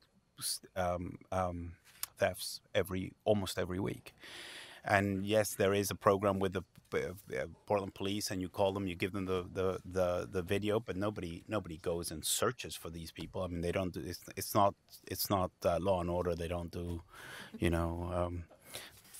dust footprints and sort of figure out who it is. I mean, if they find it, they find it. There is a task force, true, but it's not the enforcement is not as great. So bike theft is a reality. Thank you, Sam. You're welcome. Thank you. Next to testify, Ted Bueller, Edward LeClaire, and Jillian Detweiler. Good afternoon, Commission. My name is Ted Bueller. I am co-chair of Bike Loud PDX, but today I'm speaking as a small business owner. I want to say thank you very much for bringing this issue to the forefront, especially Chris spearheading it for several years. I am delighted with most of the things in here. I want to speak to the in-unit exemption for affordable housing.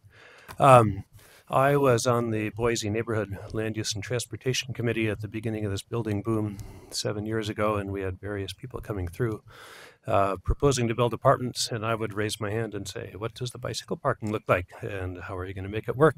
After two or three of these went by, we put together our neighborhood guidelines for what bicycle parking should look like, and a year later we put together what guidelines for all the buildings should look like with good bicycle parking in it. And when I walk around my neighborhood now, I see bike rooms with bicycles in them and people riding their bicycles around. And when I walk over the border to Elliott neighborhood, I see a big building that has a lot of balconies with bicycles on the balcony. And I suspect that the market-driven solution for that apartment building is not providing the residents with what they need. And so I'm very excited about you folks putting much better information out there.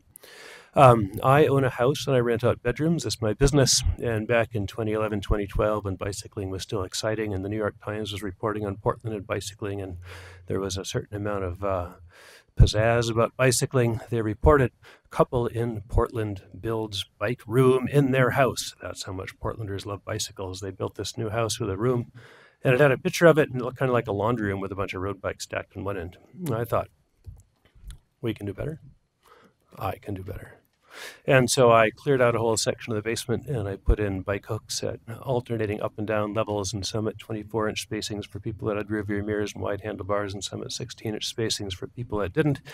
And it's a ground level entry with a locked door, and now with a chain you can lock your bicycle inside the house. And I cater to low income people, new to Portland, mostly single people, and I encourage them all to ride a bike.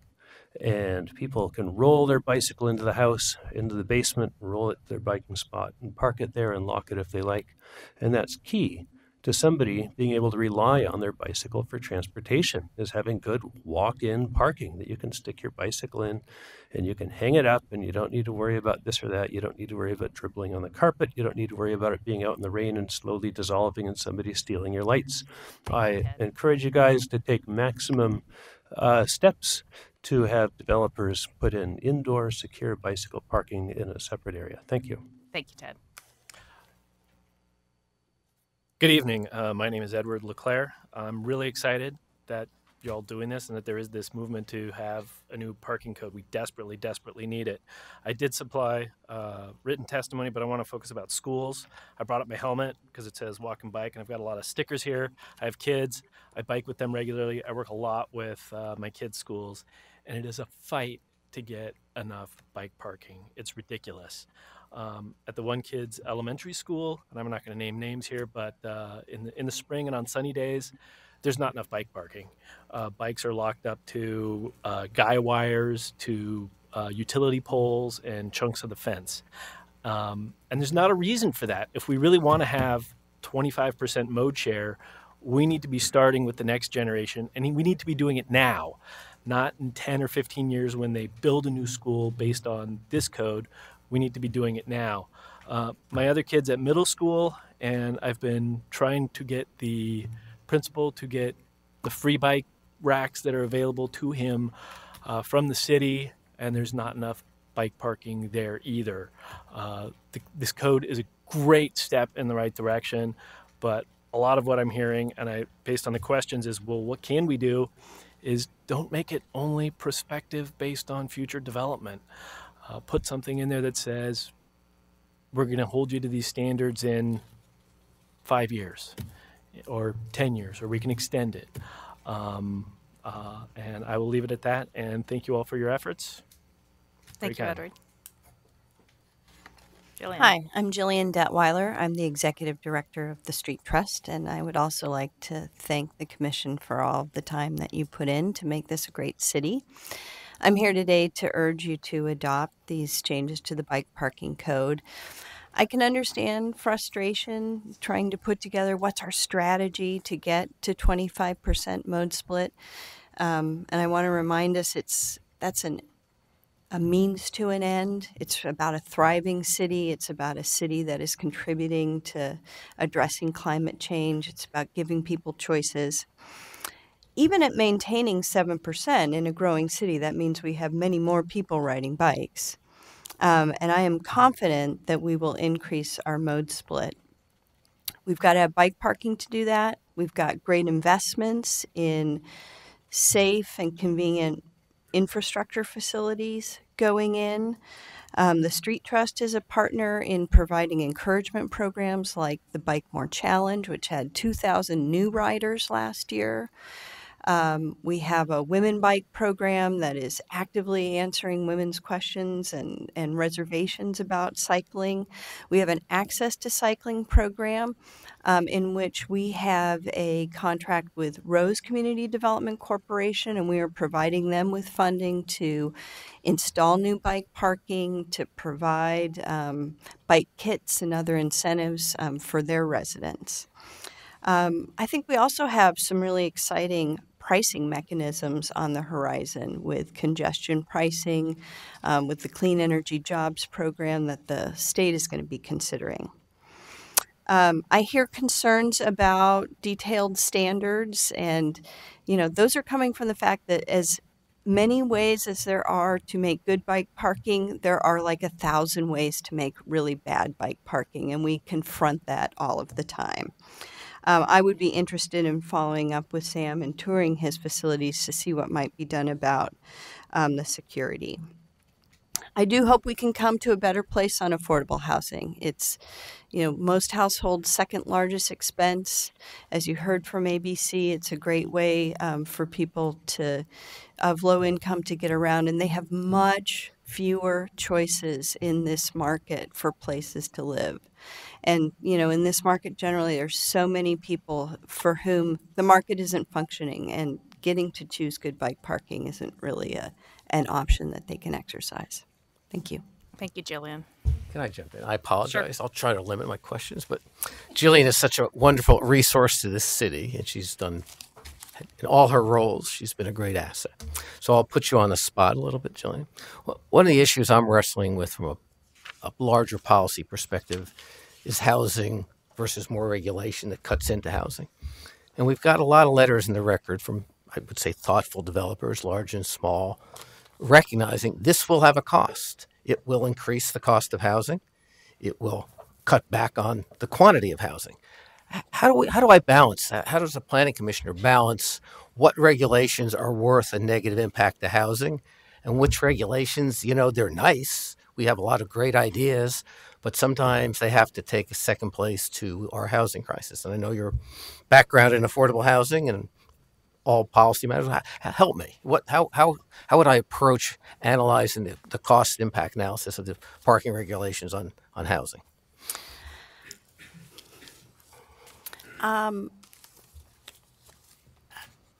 I have to believe that, and I think you have some evidence that the impact on pricing will be fairly negligible, and the savings that households can experience by having an option other than driving an automobile are tremendous.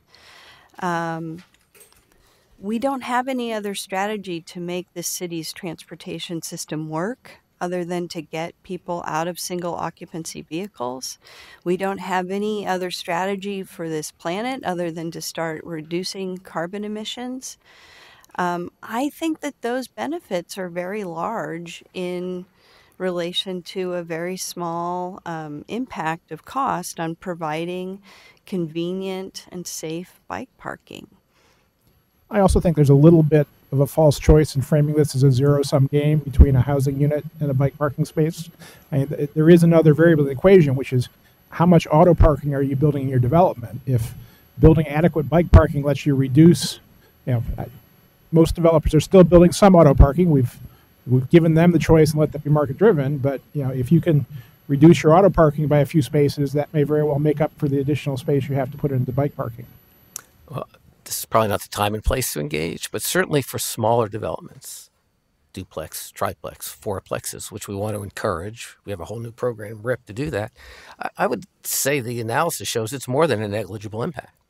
PCRI submitted a letter showing its impact. So I'm not trying to create a false choice, Chris, but I also think it's to not recognize it will have on the margins some impact on the cost of housing and the supply of housing.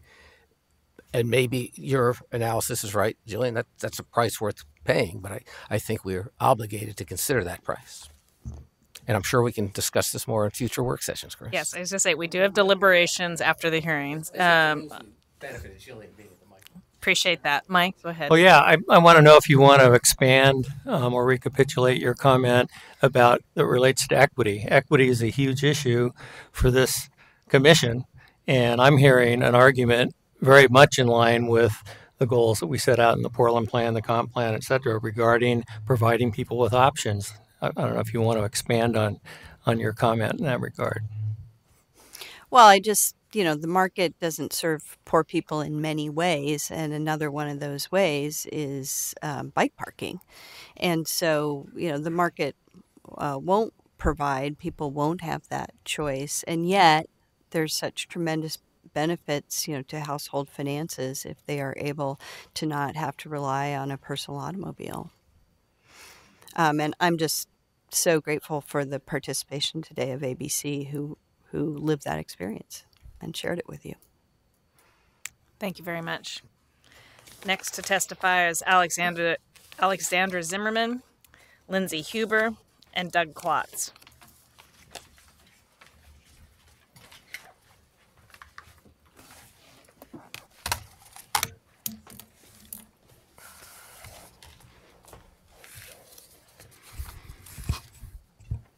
Go ahead. Whoever's ready. Oh, I'll go first. yeah, go ahead. Thank you. Thanks for the opportunity to testify tonight, and thanks to PBOT for all of their hard work on this. I wanted to share a little bit with you tonight about just how significant good bike parking is to me every single day. Sorry to interrupt, but could you read your name into the record, Oh, yeah. please? Alexandra Zimmerman. Thank you, Alexandra. I currently work for a nonprofit providing transportation options, and I'm really lucky to have secure access bike parking at my work building. I have access to over 600 bike parking spaces, lockers, and showers. There are many other employers in the area who don't have this amenity to offer their employees. I'm currently working on a project at another building where the employees have been campaigning to the building facilities manager for over 4 years just to get additional bike racks. Even with the amount of bike parking available in my neighborhood, I haven't always been able to bike to work. At my previous job, the bike parking was in the bottom level of the parking garage, which was actually accessed by a freight elevator in a separate part of the building. Myself, my boss, and about 4 other employees at that company stopped biking to work because of security and safety concerns. Even though I live in the central city, I can't always rely on transit, so having my bike is crucial to getting to work, doing errands, shopping, meeting up with friends, doctor's appointments. It's something that I need to be able to access every single day. I actually moved into the central city because I wanted to live in a neighborhood that had car-free transportation options and where I could access neighborhood appointments, groceries, and errands. I moved into a building that had no car parking because it was the only apartment in the neighborhood I could afford. It had a really large free bike parking room on the ground floor, and even though it was the cheapest rent in the neighborhood, it was still market rate. I wouldn't be able to afford my apartment and a car. I'm not sure how I would be able to factor in adding family obligations, the cost of a car. Even at 80% median family income, I'm not able to use any other mode of transportation other than car and transit. I'm still choosing my housing based on access to my bike parking, and I don't think that I'll ever be able to manage living with a car. We can't reach mode split or beat our carbon emissions goals if we're not willing to be bold and think about a city where people are able to choose where they live and travel based on not driving an automobile. I urge you to adopt this update today. The particulars do still need to be worked out, but this is a crucial improvement for so many people in their everyday life. Thank you. Thank you, Alexandra. Let's see. Okay. Hi, my name is Lindsay Huber, and I want to talk a little bit about my apartment building. My building is almost 100 years old, so it would not be impacted by this new code other than if they did a big remodel or something. But it has some lessons for why it's so important to be thinking about bike parking now as we're building the new buildings that will hopefully be around in 100 years. So my building has more than 20 apartments and has 7 inside bike parking spots. It has a couple spots that are outside, but yeah, we have slowly watched people's bikes and pieces of bikes just disappear. I talked to a few of my neighbors actually about this, and that like, if we did have more secure bike parking, would you choose to bike more often? And it was unanimous. It was yes. Because even this indoor bike parking that we have is really mediocre. It's very difficult to get in and out of. There's no space for things like trailers. We had one person who had a little bike trailer for their kid that they stored outside, and it got moldy and gross, and they had to throw it away. Yeah, I also want to just mention that the in-unit spots, we don't currently have anything like that, but we have a similar type of hook as our parking that we've got inside, and those walls get so dirty and gross, I cannot even imagine what your deposit would look like, so I'm very skeptical of that. And then again, just as everyone has said, if we really want to hit our climate and mode split goals, we have to provide this parking to make it so that it's an attractive option for people. Thanks. Thanks, Lindsay. Hi, I'm Doug Klotz. I agree with the ratios proposed in the plan, and most of the details in there. I've sent you a couple of letters. One is the path concerned about the path through, especially in larger buildings. I see plans where you go through this door, go through that door, go through this door. We need to make these so you don't have to try to hold the door open while moving your bike through each of these doors. Either automatic, like a button for ADA, or just sensed like a grocery store, so you can get in and out without having to wrestle with the door. And I don't like having to ride my bike down a car ramp to get to the bike parking either. Especially, I can barely get out of the U.S. Bank garage, the Bancorp Tower. That's a steep ramp. I think all racks should accommodate bikes with fenders. I mean, it rains here. I mean, we shouldn't have any racks that are only for those people with no fenders. And yeah, had showed you all my drawings of how the staple rack doesn't really let you stay within the 6-foot space that we're allotting.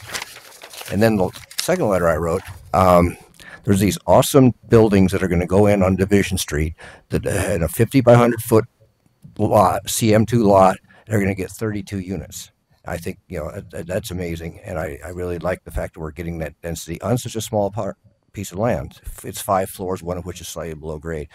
But I looked at that, 32 units, that would mean 48 bike racks. And that would take like about 800 square feet and take out 2 units. So I think I proposed that, for smaller sites, we could have the bikes in the units just for smaller sites. And then I was thinking about what I saw, where else can we put? There's no auto parking to take away. How about in the right of way? How about where the on-street parking is? And I saw that in Ghent, Belgium, a metal box that locked that held like 6 bikes in where the parking spot was. I mean, this is a place to start, right? That's not going to take care of the problem, but more of those, we use the auto parking that's in the right of way. If we've already taken the auto parking out of the buildings, take it off the right of way too. Put secured bike parking there. I know they're well designed. The one I saw was kind of cute and had perforations and in the shape of a bicycle. Anyway, that's my thoughts on it. Thank you, Doug. Next up to testify, Tom Kilbane, Michelle Schultz, and Serenity Ebert.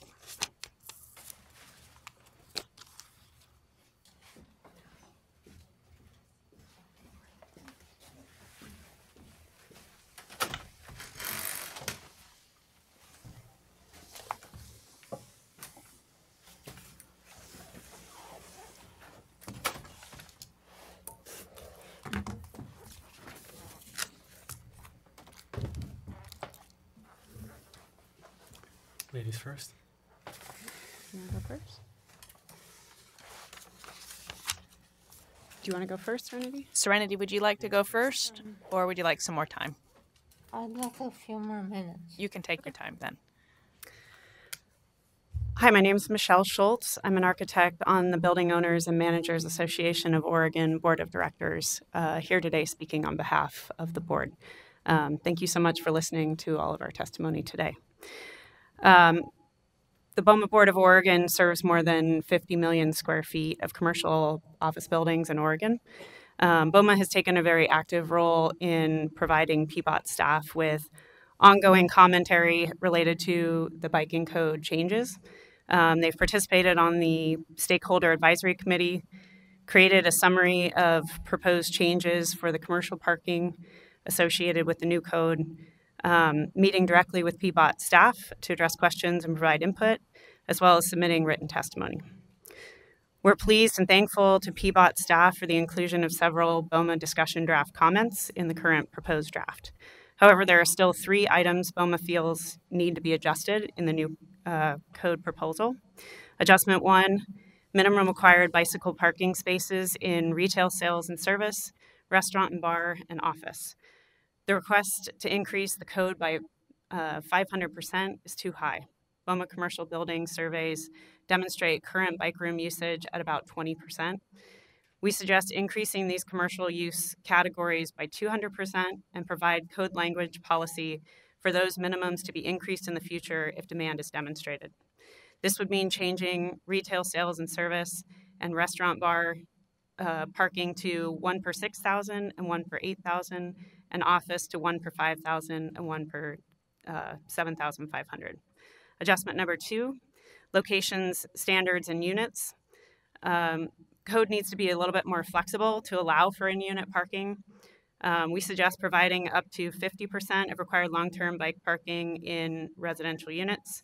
Providing the in-unit parking meets standards that could be outlined in the code that address a well-built, easily accessed, permanent storage solution that are accessible.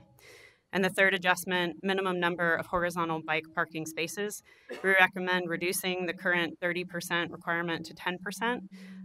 This, in addition to the required lift assist mechanism for double-decker racks and the added 5% for large bicycle format, provides racking options for those riders unable to use vertical rack options. We appreciate your taking our recommendations into consideration.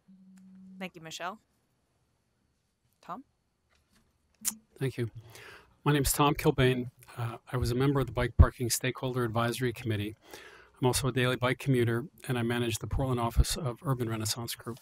We manage 750,000 square feet of office space in downtown Portland, and all of our buildings have dedicated bike parking facilities. I'm an ardent supporter of cycling as a commuting option, and I'm in full support of the goals identified by the Stakeholder Advisory Committee. I also support a majority of the recommendations that came out of the committee. My testimony focuses on 2 areas where I believe the recommendations have gone too far. First, the increase in the required long-term bike parking in office buildings. The new code increases the long-term requirement to 1 bike parking stall per 1,800 square feet, which is an increase of over 500%. As an example prepared for BOMA shows, for a 340,000 square foot office building, the required bike parking facility would increase by over 2,800 square feet. If you use a rough number of $400 per square foot for construction costs, that's approximately $1 million in construction costs to build that new bike parking facility. With the new code language, PBOT is intending to meet an estimated demand for bike parking at a level that's more than twice what it is today. And I don't think it's fair to burden today's development projects with mode split projections for the year 2030. Instead of a 550% increase, I'd recommend increasing the existing requirement to 1 bike parking stall per 5,000 square feet of space, which is double the current requirement. Second issue is the in-unit parking allowance. The proposed draft reduces the amount of the long-term bike parking requirement that can be met with in-unit parking in residential buildings. New code allows only 20% of the requirement to be satisfied with in-unit hangars. The result, inevitably, is that bike rooms in residential buildings will have to get bigger. For a 200-unit apartment building, it'll require 2,000 square feet of bike parking, which, again, using the previous math, is about an $800,000 impact to a project. As a city, we need to think carefully about limiting flexibility and adding city-mandated costs onto multifamily development projects. Making new apartment buildings harder to build is only going to increase our housing affordability crisis. I urge you to consider leaving the existing in-unit option as it's currently written. Thank you.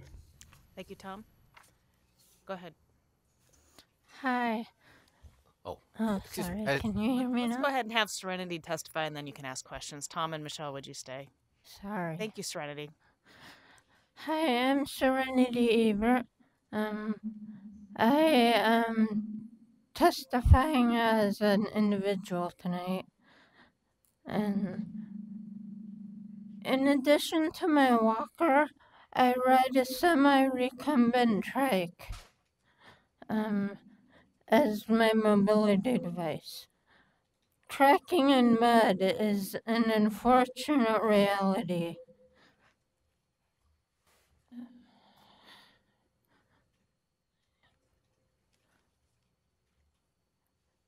Since I use it as my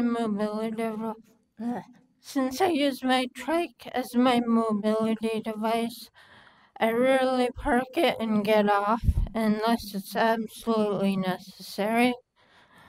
Unfortunately, there's not much parking convenient to where I need to get off. And so I just don't.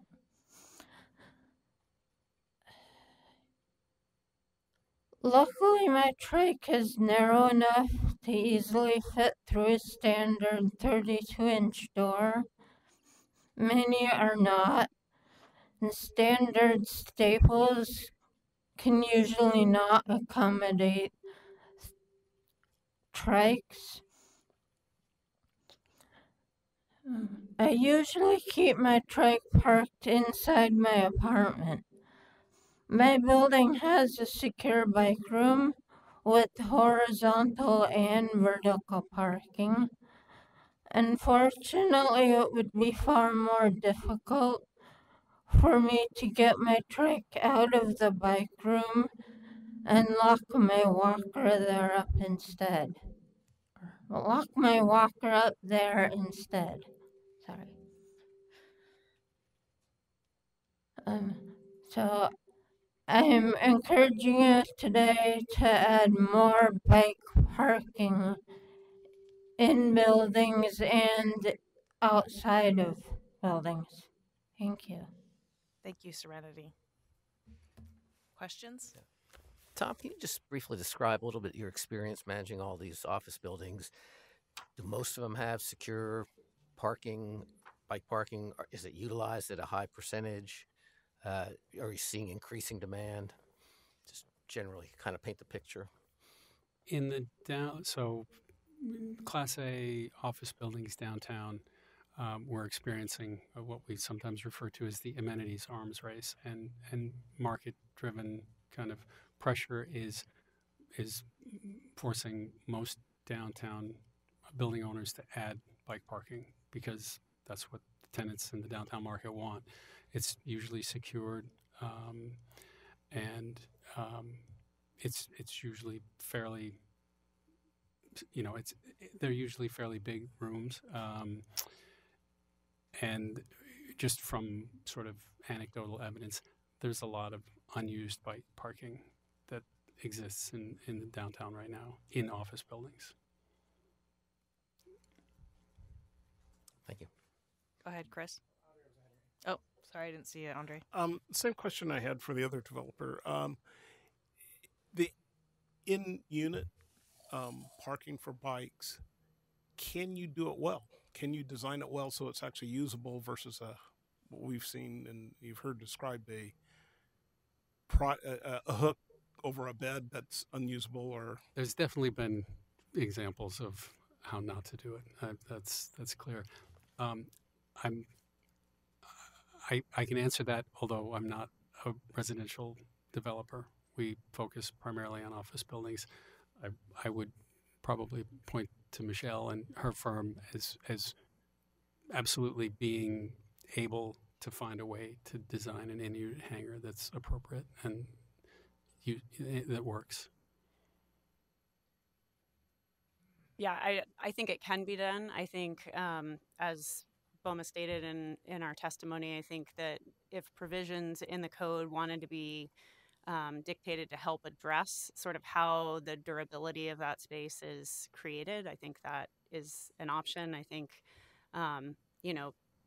limiting it to one location within the unit, it causes some challenges. I think if there's some flexibility in making sure that that is an allotted space and maintained as a space, whether that's somehow designated and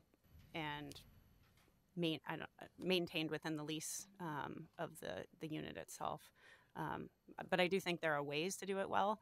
Tom's right; it has been done poorly in some instances, but it also has been done well in applications. I mean, there's a lot of times where there's additional space in units that you're not 100% sure what to do with that could be carved away and could create good bike parking options, I think. The retail space, you talked about the arms race. If you don't do it, and let's say we lower the standard, regulatory-wise, do you lose out in that arms race down the road? So you, the developer, only build the code someone else builds. Is your competitive advantage? Do we as a government put the developer in a disadvantage, or is that a market-driven decision? I think it's a market-driven decision. I mean, a lot of the bike parking facilities in downtown buildings now exceed the current code by a significant amount. That's, you know, it's I see it as being more of a market-driven thing by most of you know, my peers that are designing buildings and putting bike parking in their buildings. Thank you.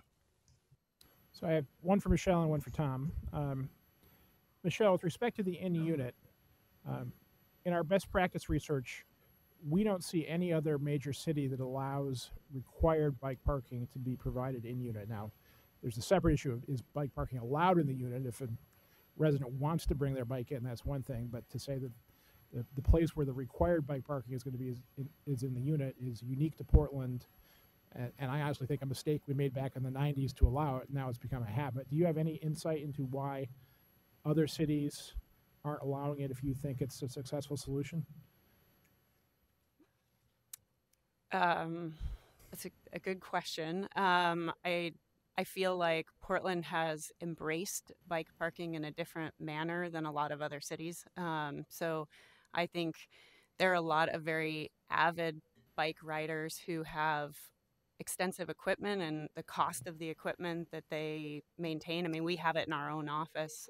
We have a great bike room facility within our office building, but our riders want to park in the office space itself. They want to make sure that their bike is in even more secured. They have their eyes on their bike. I mean, so I think that's, you know, whether you say it was a mistake when it was originally allowed or not, I think people have gravitated to that capability and want to be able to bring their bikes into their units. And I think most housing developers have accommodated for that. And I think leaving it as an option to the housing development as, do you want to have bikes in your building? Do you not want to have bikes in your building? I think leaving it as an option puts the onus on them in order to keep up their asset and provide the durability and everything else that's required for bringing bikes into a lobby, through an elevator, up into a unit, and then stored within a unit. I think should be an option that allows for both options. Thank you. And it's speaking to the uniqueness of the Portland market. There's several big tenants in Big Pink. As a matter of fact, a couple of them, they have their bike parking front and center right in the entryway. I've been to the New Relic office. Yes. You know, and you know, it's part of their brand, yeah. And so just another kind of way of looking at it. And I want to thank Tom for laboring with us on the advisory committee for more than a year. Your work is very much appreciated. I want to go to one point you talked about, which was the idea of phasing in these increases as mode share increases. You know, the goal is 25% by 2030, as you mentioned. Obviously, we have a large stock of buildings that exist and will still be here in 2030 that have much less than this. If we don't have new construction aimed for the target, aren't we basically just planning for failure when we get to 2030? And you know, how can we in good conscience do that? It's a very good point, and one that I've thought a lot about. I didn't have time to address it in my testimony, but in my written remarks, I'm suggesting that we find a way to change the code in something less than 4 years. The process just seems to be very long, and the opportunity to change the code as... You want to do another year in an advisory committee and do that in 4 years? Not for at least 10 years. Thank you. Go ahead, Eli. Not knowing whether we'll get more developers in front of us, I have a question for probably Michelle.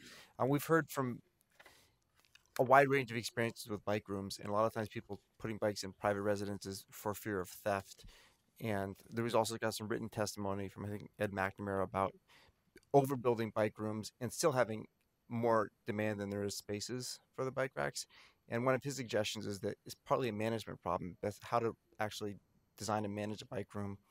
I'm wondering whether that's a best practice that you feel that building owners are attending to, or whether perhaps just as we have to design how you do maybe an in-unit bike, like there may be some disparate management methods in bike room management. And we heard about 3 bikes being stolen per week, you know, one example. Is that maybe more of an obstacle than the code side to actually getting utilization rates in the bike rooms?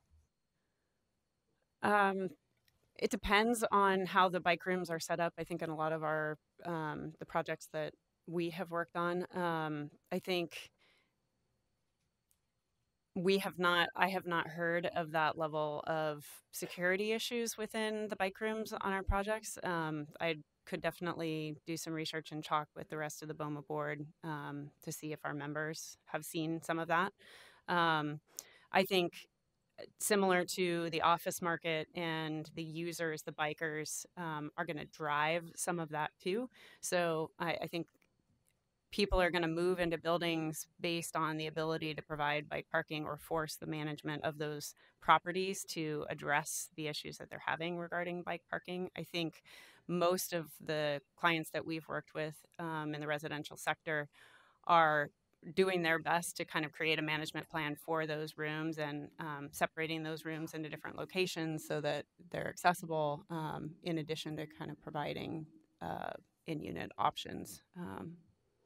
I don't know if that fully addresses your question. I think there could be management of those areas similar to how you would manage your parking for vehicles. I have a question for Serenity. Yes. You mentioned that you park your bike in your unit. Do you feel that your unit adequately provides an area for the storage of your bike? Mm-hmm. It's adequate. I trip over it a lot, but it's fairly adequate. And do you mind me asking, is there like kind of a storage area for your bike, or is it kind of just No. within like your living area? Yes, it's just within my living room. Okay. Thank you. Other questions? Nope. Thank you very. Oh. If I could, I'd also like to just acknowledge Liz and Sarah and the other members of the committee. There was a lot of time and energy that went into this, and I'm sure it's going to result in a great new bike parking code eventually. Thank you, Tom. Thank you. Next to testify, and these appear to be the last three testifiers. So if I don't call your name, that means you need to fill out, and you're here to testify. That means that you need to fill out a testimony card and get it to Love here, please. So Emily Geis, Doug Richardson, and Michael Harrison.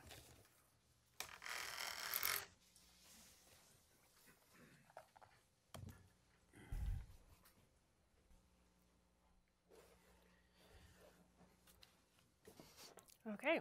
Hello, Commission. I'm very pleased to be here tonight. My name is Emily Geis, and I'm one of the co-chairs of Bike Loud PDX.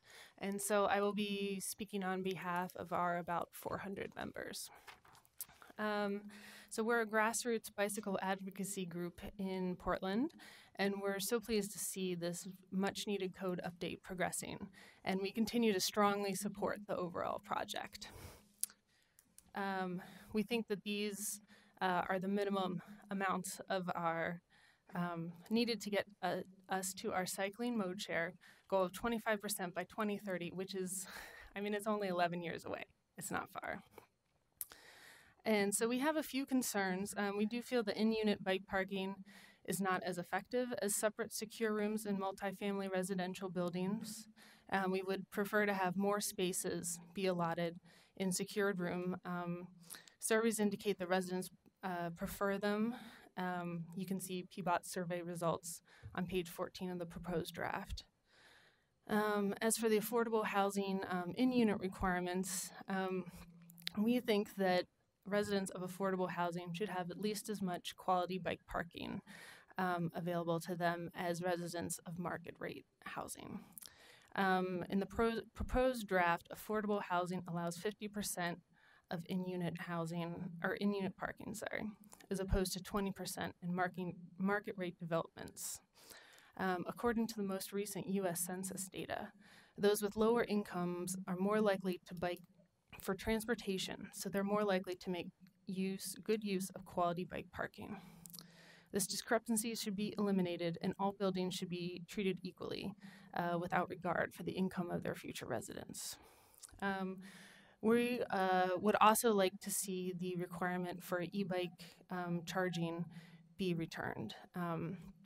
The e-bikes continue to be an important and growing part of the bicycle ecosystem in Portland, especially for families or those carrying cargo. And we'd like to see the requirement reinstated. So again, we thank you so much for all the time that you have given to this, and we'd also like to thank the PBOT staff for their time as well. So thank you. Thank you, Emily. Hi, I'm Doug Richardson. I live in Northwest Portland. I've been down there for 3 years. Formerly lived in Southwest Portland near PCC, Sylvania. I sold my Land Rover 18 months ago, almost 2 years ago, and do 80% of my trips by bike. I ride every day. I commute every day. I'm a professional photographer, and I'm a barista part-time at Starbucks.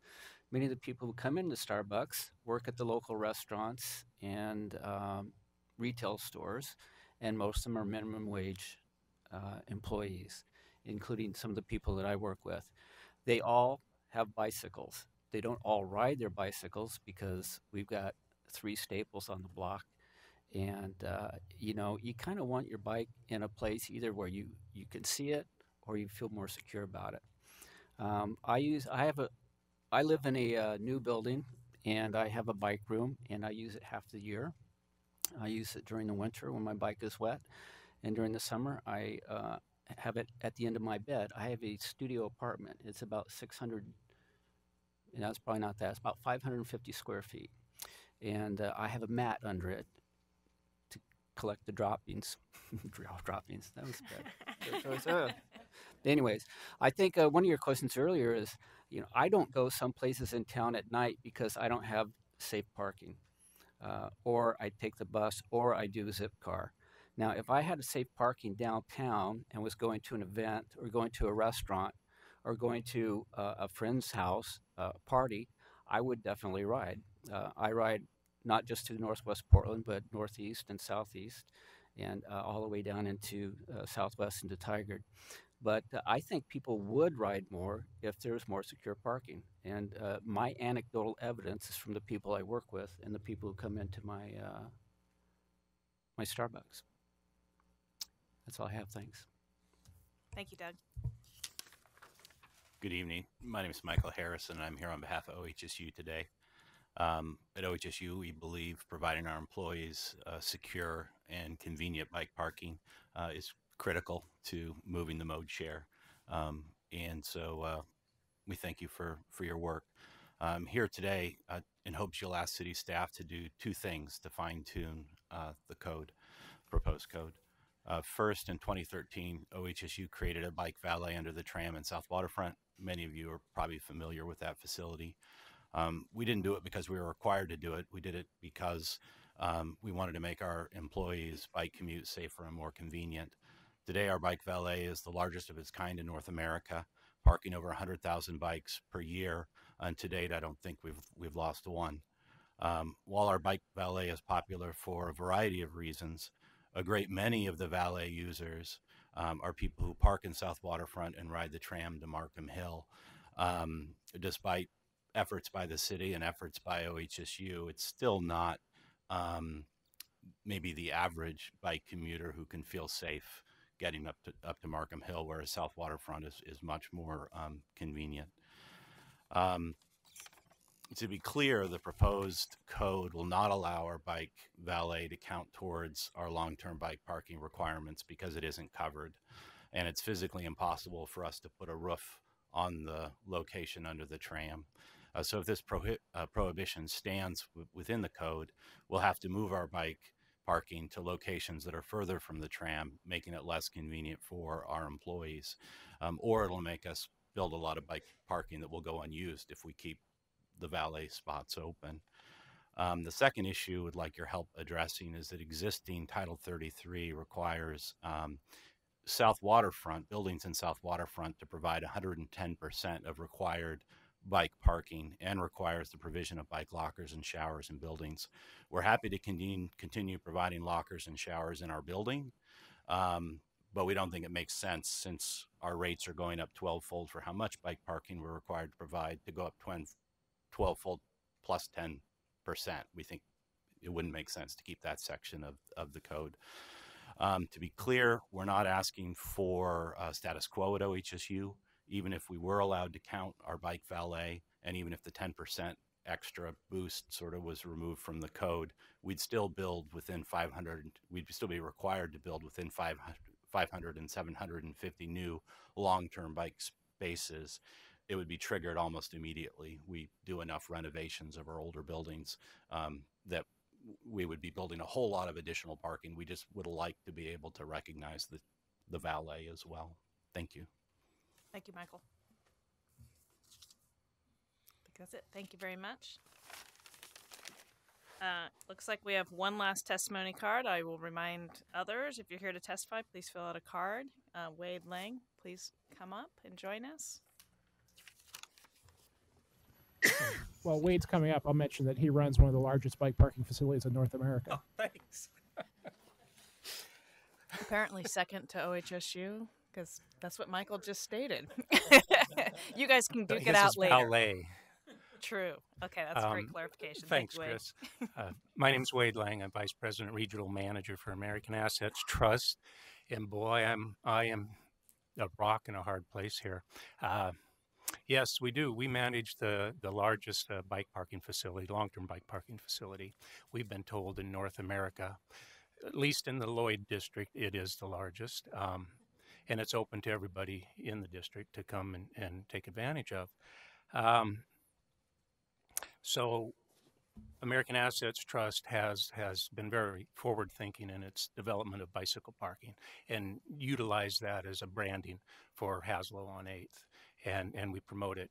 And I happen to be chair of the board of the organization that Alexandra spoke about on transportation management for Lloyd.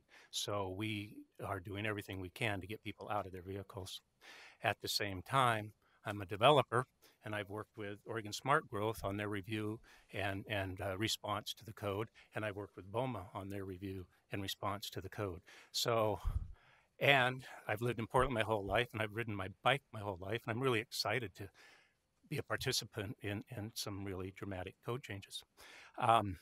Having said all that, I guess all I wanted to say is that we are working on our next phase of development near Haslow. It's another 4-block development. We've gone through several iterations of that, and the economics aren't there to go forward with it as office or as multifamily. But in every design that we've tried, bicycle parking was a big component of what we were doing. And that's important to us, that's important to the community, and we'll continue to do that. I just urge that as the code goes through its iterations, that flexibility is a key component. Allow the developers and the property owners to develop the essential bicycle parking that's necessary in a way that works for the development, and don't restrict where it can go, how it can go, and leave that to the developer to make it work with their project so that it does work out. And that's it. Thank you so much for your time. Appreciate it. Thank you, Ed. I just want to double check because I did give extra people time if you were pausing because no, of the button. The red flashing light is just upsetting me so terrible. I'm fine not saying anymore. Thank you, Wade. Looks like Eli has a question for you. Thank you. Since you work on larger scale projects, can bike rooms be used effectively with time of use? So if you've got in one project office use and residential use with different time of day requirements, can you get some efficiencies with bike room use like you would with parking, that you don't need as much as each one? Right now the code requires you to meet parking requirement for each of them separately. Can you get some overlap? Well, we do. Speaking just from my experience, we built the 650 bicycle parking racks in the basement of our office building that is used by the residents of Haslow as well as the office. And,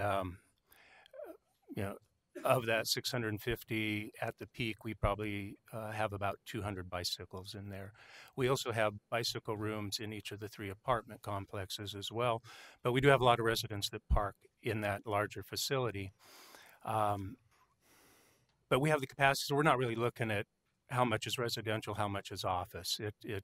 We we do manage it. The question came up about management, and Go Lloyd, the Transportation Management Association, does manage that for us and very effectively. And they probably do have numbers on exactly who is using that at any given time. But right now, with the capacity, that hasn't been a concern for us. I think that's it. Thank you, Wade. Appreciate it. One last time, is there anybody else here who wishes to testify? If not, we will close the public testimony tonight. We will continue or close the receiving it in person. We will continue to take public testimony until this Friday, the 25th. Love, Eric, somebody help me with time. Is end of the day okay? End of the day on Friday, 5 p.m.? Okay, so we will continue to take written testimony until Friday the 25th at 5 p.m. Any other questions from the commission? And maybe Sarah and Liz, if you want to come up. Go ahead, Mike. Yep, I don't have a question. I just want to say I really appreciated the thoughtful testimony from everybody who presented tonight. It was a lot of really useful information. Hopefully I didn't call you up unnecessarily, but just thought since we still have some time here, if there are any questions that you would like to have Liz or Sarah follow up on, it'd be great to go ahead and let them have those tonight. Go ahead, Teresa.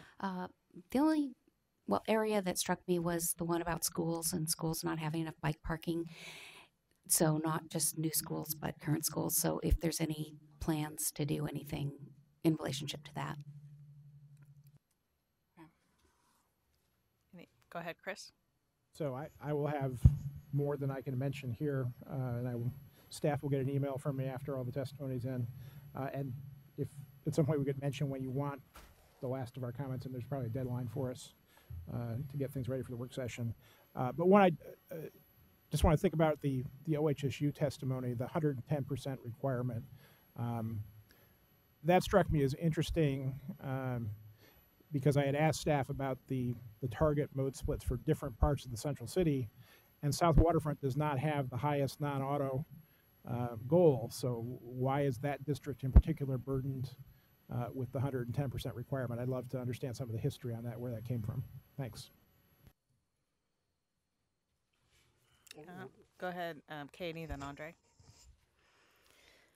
So I was wondering about the low-income housing standards, and when I read through the document, I formed an impression that you were saying that some low income would be flexible or something. So could you just tell me what you guys are proposing? I'm a little confused. Yeah, so for the in-unit requirement, we do have two exemptions. So we're calling them exemptions for the in-unit standards. So for, I'm just going to pull the language up really quick. So the first one is for projects, like any size project that has at least 50% of those units affordable at 60% MFI or below. Then 50% of the required bicycle parking can be in unit. Up to 50% of that required bicycle parking can be in unit. So it's a higher level that can be in unit for projects that meet that level of affordability. The second proposal is that for projects that have 10 units or less, so these are smaller site projects. We had a number of conversations with PCRI about this, that if at least 50% of those units are affordable at 100% MFI or below, then 100% of the required bicycle parking can be in unit. So those are the two pieces we put in related to affordable housing, and those again came out of conversations that we've been having with Portland Housing Bureau as well as a number of affordable housing developers to really target low, deeper income affordability, and then these small site projects. All right, so you're saying that more of the parking could go in the units in those particular situations. Well, why is that? So through our conversations, again with Portland Housing Bureau and others, the question on what's the impact of this code to those types of projects came up. And so when we dug into okay, let's go through the proposals and which ones are causing sort of the most spatial impact on your projects, which ones are creating potentially a loss of a bedroom.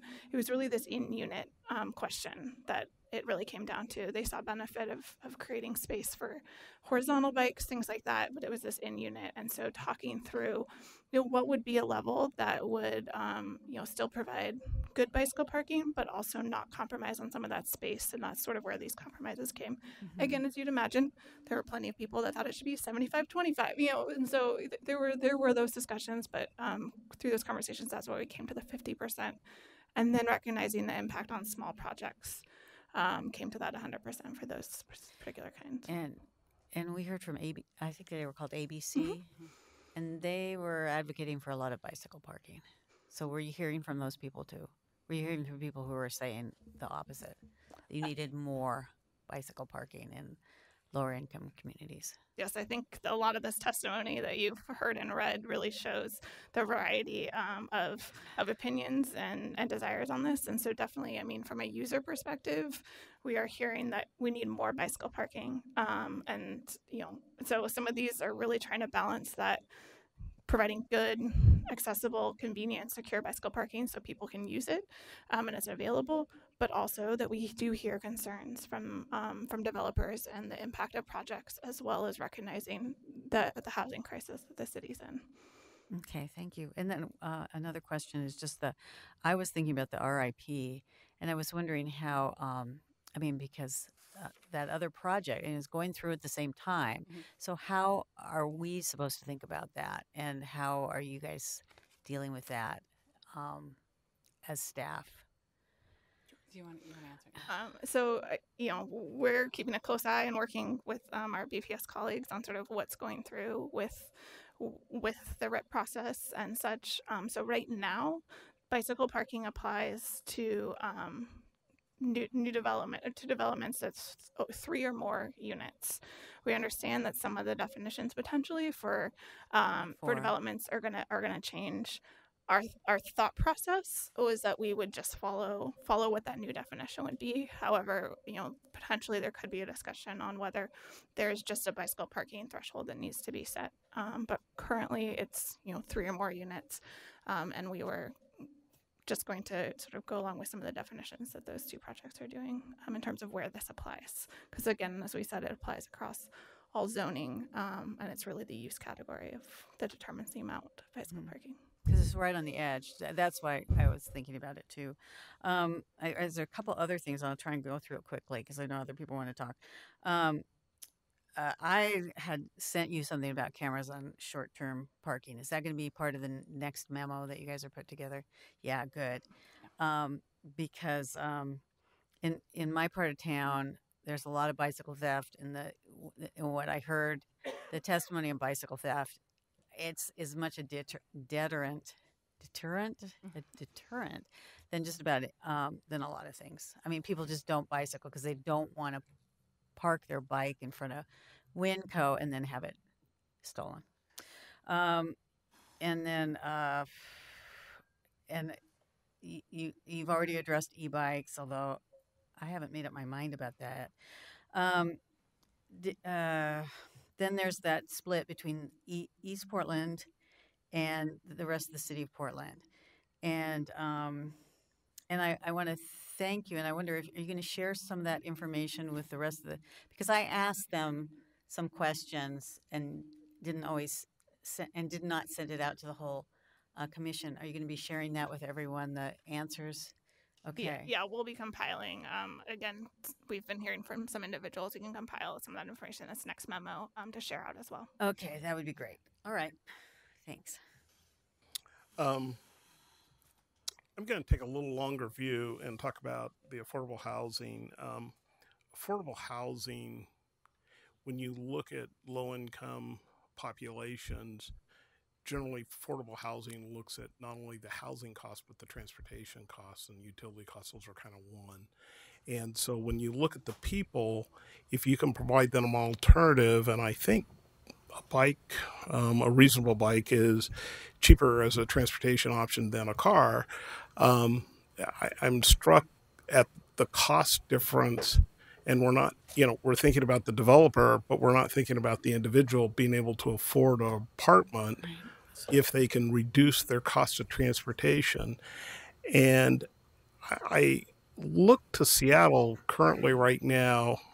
People talk about, well, when will this mode split occur?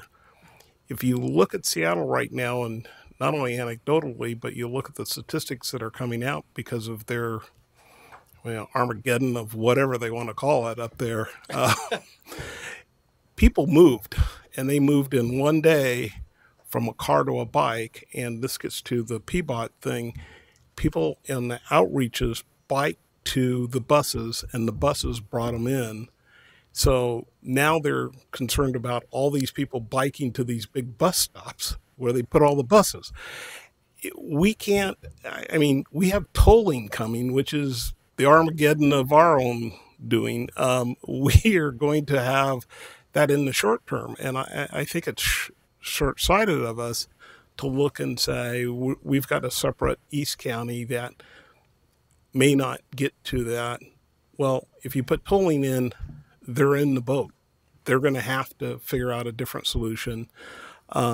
And these things have changed so quickly in Seattle. We'll see what a year from now looks like once it settles down.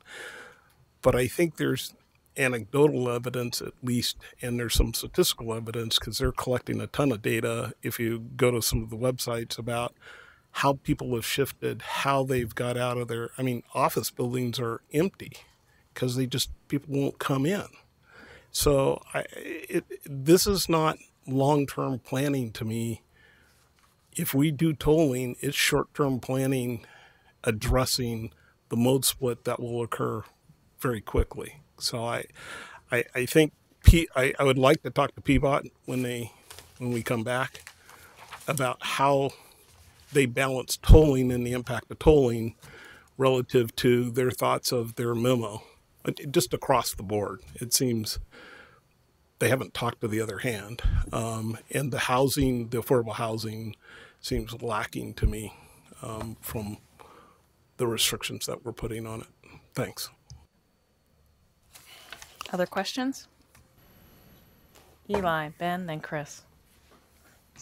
I got a couple questions. One is I'm interested in ways to incentives for existing buildings to get bike parking in there, and just wonder, I know you've got the one option for converting parking spaces to bike parking, but if there's anything off in the cutting room floor from discussions of that year that we might be able to pull up to support conversions, introducing bike parking in buildings that are grandfathered in under current code. I'd love to see that. There's one comment about whether bike parking should be per bedroom versus per unit. And that intrigues me because I know sometimes the way you measure things drives what gets built. I tend to encourage family size units, but they also have more people using bikes, I think. And lastly, I think this is aligned with what Andre's pointing out. I'm still interested in the transit areas where if people are transitioning from one mode to another mode, it feels like, having visited other cities, like there might be a role for some other category, sort of in between long-term and short-term bike parking, to be able to store a lot of bikes at a transition point. I don't know if it needs to be to the full standard that's currently defined for long-term bike storage, but it should still be covered, and there should be a lot of racks available. So I guess I'm just interested whether there's some type of bike parking that's that could be really helpful at those transition points that we don't have in the code yet. And then maybe that's something where the zoning code is not the right, part of the toolbox to address it. But it is in the code looking at transit stops. So I want to understand that a little bit better. Thanks. I found Michael Harrison's from HSU comment quite compelling about the South Waterfront valet parking. I personally used it several times in different kinds of weather. And it seems to me that we may want to look at ways to create more flexibility in terms of it being covered or not. In this case, for instance, it's in the right location. Don't necessarily care too much whether it's covered or not. It's in the right location. It makes sense there. It would be quite disruptive to have it covered or otherwise. So I'm thinking it might be good to look into criteria to see whether we always need to require to be parking to be covered. So a couple of comments and questions. Just to Eli's point about transit, TriMet has a model with a covered car cage that they've used at the Beaverton Transit Center and other transit centers that I think would meet our code requirements. And they've talked about doing it at Goose Hollow and I think Hollywood. So there's probably a model there that works. Just some framing, you know, I got the bee in my bonnet on this issue back in 2010 when I served on the Bicycle Master Plan Committee, and I'll just reflect that, you know, we're 9 years into the 20-year plan, and we're only getting around to addressing this issue. So I think we need to have some urgency. And then the question, just a process question I want to put out there, maybe the chair has some insight into this. You know, I think I heard both in written questions and from the commission tonight, concern about what happens in small scale development, you know, 10 units and less. And I wonder if it's worth having a subcommittee to maybe focus in a little bit on that prior to the work session. But, you know, subcommittees are the chair's discretion. So I'll just throw that out there. I'm very much so open to a subcommittee being formed. Chris, you want to be on a subcommittee? I was thinking if we were going to do that, perhaps myself, Eli, and Jeff would be a good subcommittee for that. I think it's a good idea. I think as I read through the code, it feels like there's some small development that anyway, I think it's a good idea, and I'd be willing to be part of that little group on that. Jeff, you were kind of Chris, thrown under the I've bus been there. volunteered by my favorite adversary. Of course, I'll join, and I'd suggest maybe Tyler Bump could help staff that because he has some good insights about what the impacts are.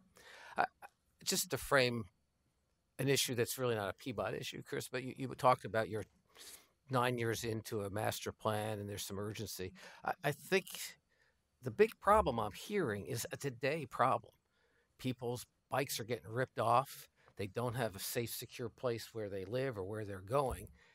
And these bike regulations in the zoning code are not really going to address that in the short term or the near term. These are for new buildings that'll get built 2, 3, 4 years from now. By the time they're approved, designed, built, and on the ground, it will be 5 years from now.